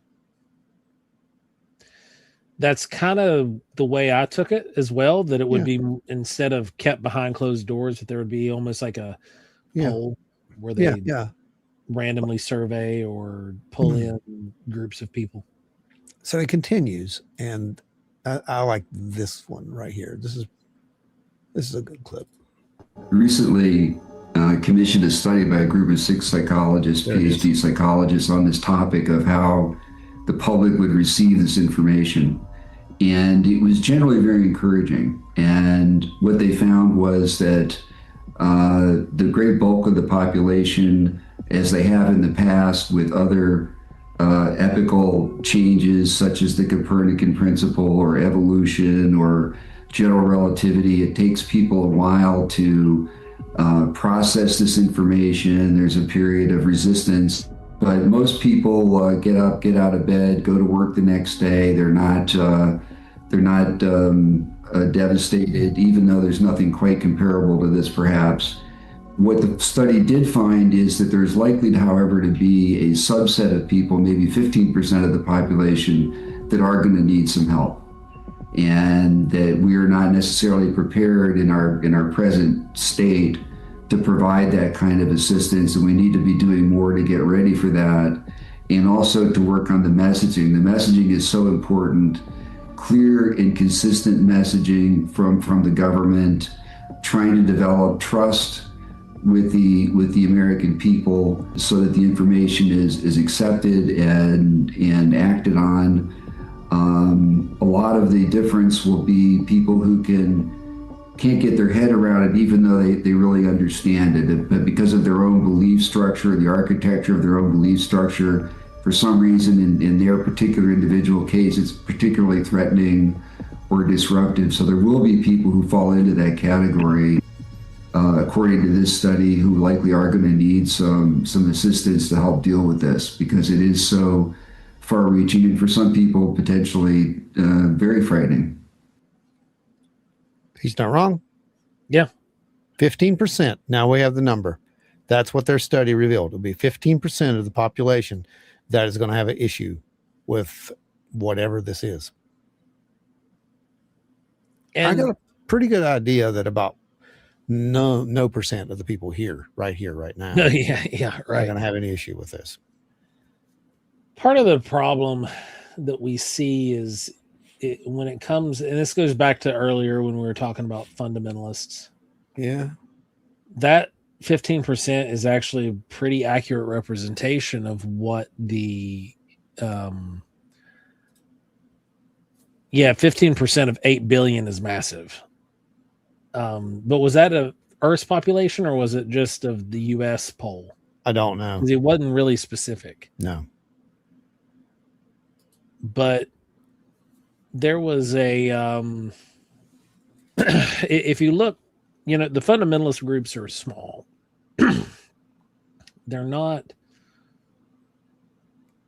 an overly large group. So those would be where you would see the most disruption. Yeah. Yeah, you're not wrong. I mean, as far as it goes, I think that is the job. That is really where it's going to come down to. And it's going to be people like us. Not just us. We're not special. Okay. The only thing special about us is that it's me and it's Joe. That's where it ends. That's the only special thing about it. If you're a fan of our artwork, if you're a fan of what we do, that's the only special thing about it. Everything else that we do, anyone else could do. Yeah. Anyone can crack open books and start reading and learning, and they can get in the field, get equipment, and go out and collect data. And they can learn how to not think that they know everything. And they can learn how to talk in a group, a massive group of not just, believers, but skeptics, not just the religious, but atheists, all sitting at the same table and talking and trying to figure this out. Because guess what? It's going to affect every single one of you in some way, shape, or form. That's a fact. Whatever it is going to do that. And you can deny, and you can say, oh, there's nothing to this. This is all just China and Russia. And no, it's not. Stop living the lie. Stop it. Stop believing the lie. There's a lot of liars out there right now. Oh, and they're all profiteers. Every single one of them. They all, just ask yourself, what do they have to gain? Follow the money. You'll figure it out. You're not stupid. They're not going to give you the answers. I can promise you that. They are not going to give you the answers. That's not coming. We're going to find the answers, but that's not how we're going to get the answers. It's not going to be a whistleblower who comes forward with the Holy Grail. That's not going to happen. First of all, they won't let it happen. think I'm lying? Take us presentation mode real quick. A little sidetrack, but I'll show you this for those who didn't know. Let's find it. Now it's about something completely different, right? It's about, New York Times reporter who I guess had some, basically they're calling it classified information, whatever, about something that Trump was given as far as some aircraft. It doesn't matter. That doesn't matter. But what matters is the message. New initiative targets unauthorized disclosures to safeguard national security. Yep. That is what matters, because whether it's not about, the whole UAP phenomena or the UFO phenomena, call it what you want, it can be, and it can be very, very, very quickly. The Pentagon and U.S. Department of Justice have joined forces in Washington, D.C. to launch an aggressive new initiative aimed at stopping government whistleblowers. That's all you need to read. Literally, that's all you need to read. Yeah, it is. Because that's where it statement stops. And basically what they're saying is, let me find the other part for you. It's right here. I think it's this one. Yeah, the consequences. There you go. Hegseth warns of severe consequences. The defense secretary argued that unauthorized disclosure puts lives at risk and said the new system is essential to protecting U.S. military, stressing national security should never be compromised for temporary media attention. He added that holding security clearance is a sacred responsibility and warned that anyone who betrays that trust will face severe legal consequences. What is the legal consequences of betrayal, Joseph? Well, according to the UCMJ, practically everything's punishable by death to some degree. Yeah, that's what I thought. Yeah, but I believe that's what Borland had said as well, if I remember correctly. So yeah, basically, as far as the whistleblower thing goes, it's not going to happen unless there is some actual protection, and I just don't see it. And it would have to be very specific protection. Have to be, yeah. Especially at this point, which it already needed to be. Yes, but now it needs to be like hyper specific. Absolutely. Presentation, but one more final clip on this. And we actually went through all of our clips, believe it or not. Then we'll get final thoughts on some of this stuff. And I believe it's this one. Yeah, it is. Yeah, this one. This was Bryce Zabel talking. And he says some stuff here too. Listen to this. 79 years, this kind of thing has been going on. So one of the things that these trenches has helped us do is to put in perspective exactly the point you're making. In 1949, the private document that the government put out, or that wrote for itself, not to be shared with the people, said it must be accepted that some type of flying objects have been observed. It is firmly indicated there is no domestic explanation. The objects are a threat and warrant more active efforts at identification and interception. That's what they were telling themselves. But Dr. Phil, in the same year, in 1949, the same year, this is what they said in public. All evidence and analysis indicate that reports of UFOs are the result of misinterpretation, a mild form of mass hysteria, individuals who fabricate such reports, and psychopathological persons. Psychopathological persons. Yeah. I mean, we've come a long way. We have, but we haven't come far enough. We've not come far enough because we still see the talking heads. We still see the, it's a balloon. Those people out there who want to argue, just argue because they know. Yet they don't know. None of us know. We need to stop it. We need to stop acting like we know. And we need to start sitting down with each other, regardless of differences, and talk these things out. Then we'll be a whole lot better off, as far as I'm concerned, with probably processing what this is. Because I can tell you that it does seem to be big. I don't know what it is, but it does seem to be big. Yeah.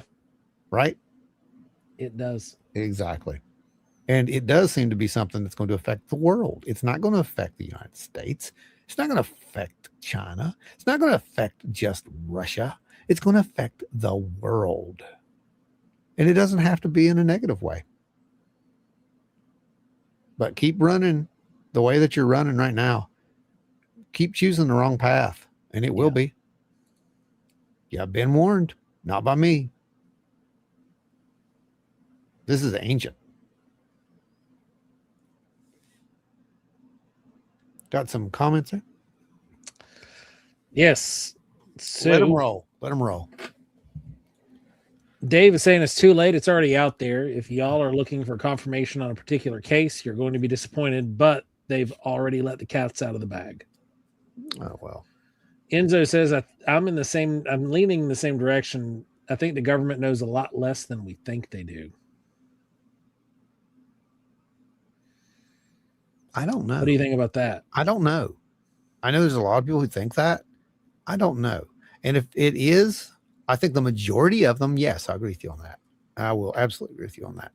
But I do think that there's someone out there, a small group perhaps, that knows they think they know what it is. Because again, how can you validate it? How can you trust something that has literally messed with people's minds for years, for decades, for centuries, for millennia, possibly, if we're dealing with the same thing? See, that's the other problem. That's the other argument against the whole demon thing as well. Everybody wants to lump this into one thing. Oh, it's all this. No, it's not. What if it's not? What if it's what, Burchett had said? He's the only one who said it, by the way, that humans may just be a grain of sand on 1,000 beaches. Yeah. There's a thought. So when you sit around and you say, oh, this is 100% this, especially the demon crowd, what are you doing? You do realize, of course, that you are passing judgment upon something that you don't know. We don't have enough data to say that. You got to stop. We got to do better. We can't do that. We can't turn this into a witch hunt. Can't do this. And as soon as they start talking about hybrids, what's the first thing that's going to happen, Joe? It's going to be it's like the X-Men. This is the X-Men. That's what we're going to see. And I am not going to be Professor Xavier. I just want to let you know that right now. I've already got the helmet. I was going to say, I am Magneto through and through. 100%. I'm the last person you want to see have superpowers. 100%. I am Team Magneto all the way. So Jordan says your commitment to protect top secret information expires and you expire, and that is 100% correct. There's a reason generally things are classified and listed as top secret. Some of them, though, some of the stuff, like specifically what we're getting in these tranches. Why is what your next question is going to be? Yeah. Because it wasn't even regarding national security, which is why they're being released. Yeah, it is. It is. The only thing I could think of that would be worth protecting is the ignorance. Yeah. That they did not know what they were dealing with. That's possible, man. And they did not want anybody knowing they didn't. Well, they didn't want anybody else getting the upper hand. True. Yeah. Because it does come down to that. Grush was probably right when it comes down to this. There's a secret Cold War going on to, grab this technology. I can see that worldwide. Could do that because the monkey's got to get the better stick. Yeah. Y'all got to do better. Ashley says on team government doesn't know squat. They know as much as we do. Remember, we don't control the phenomena. It's in control here. Oh, it's always know what it wants us to. It's true. It has always been in control. The only difference is if some of the rumors are remotely true that they've lured something in and they actually did it, then they might have something, but they might not know what. What other Pandora's box would you open if you did that? That's my problem with it. Yeah. Again, here we are, the imperialists, humans. Here we are, thinking that we have the right to do this. Man, we might. I don't even know. I don't even know what we stepped in.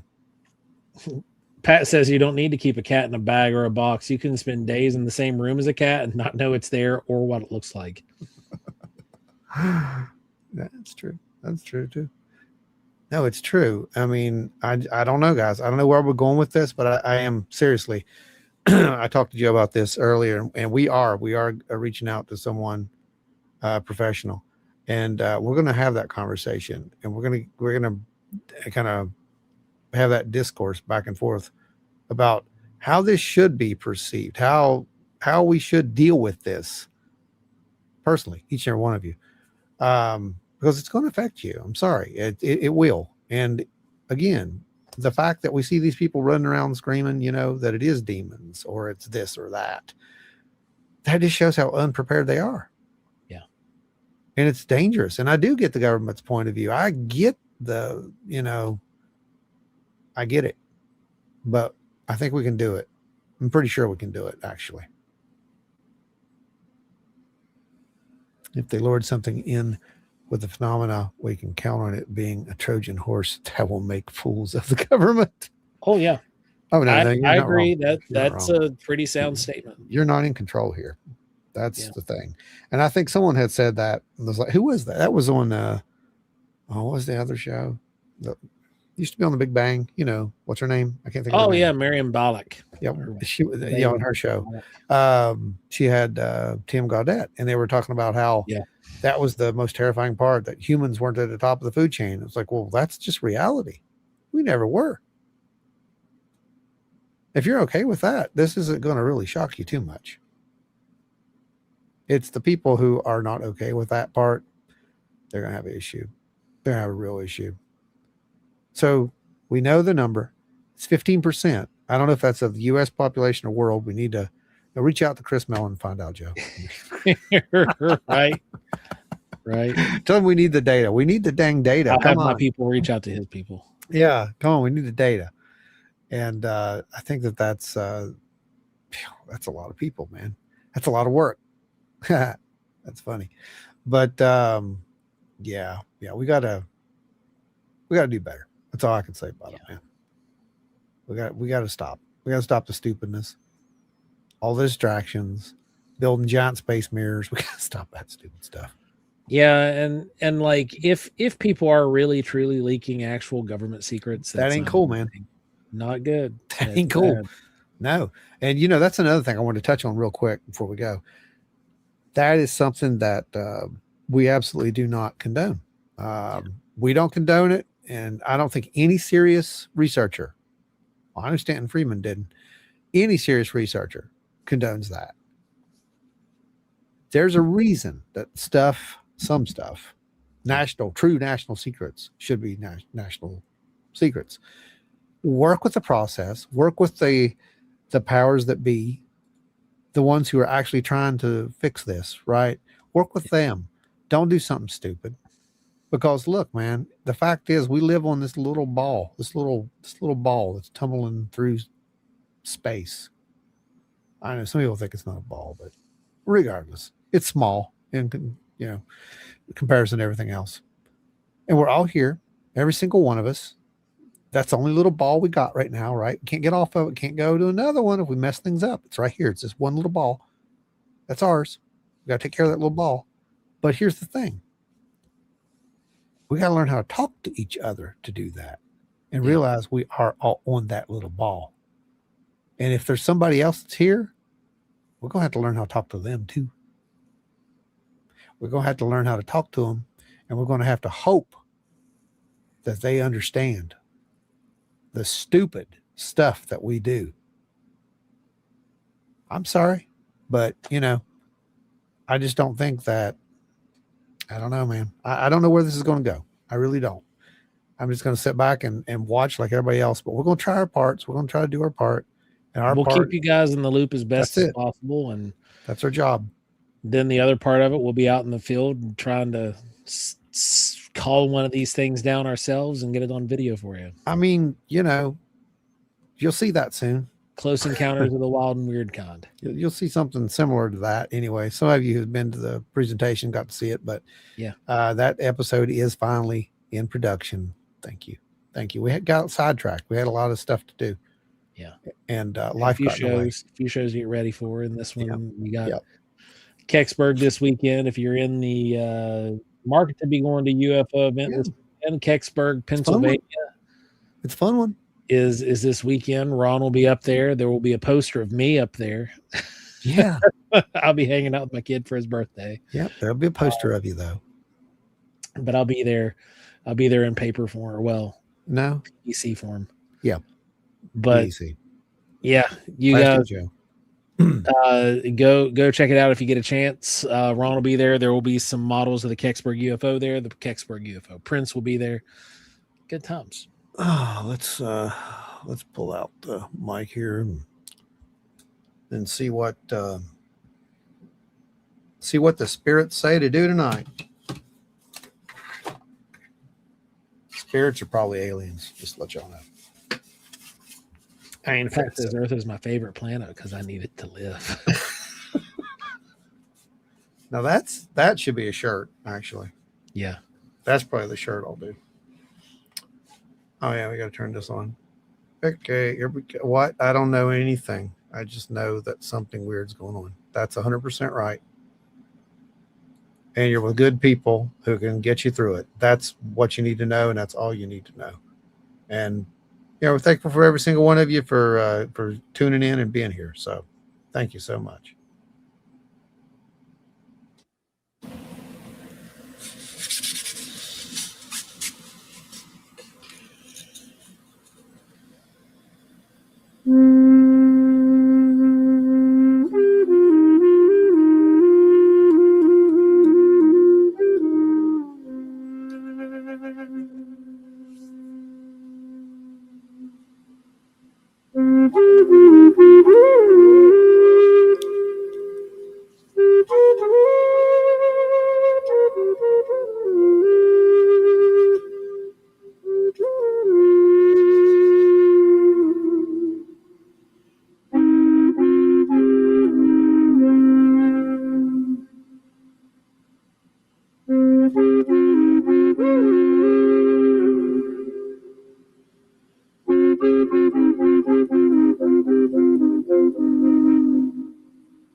There you go.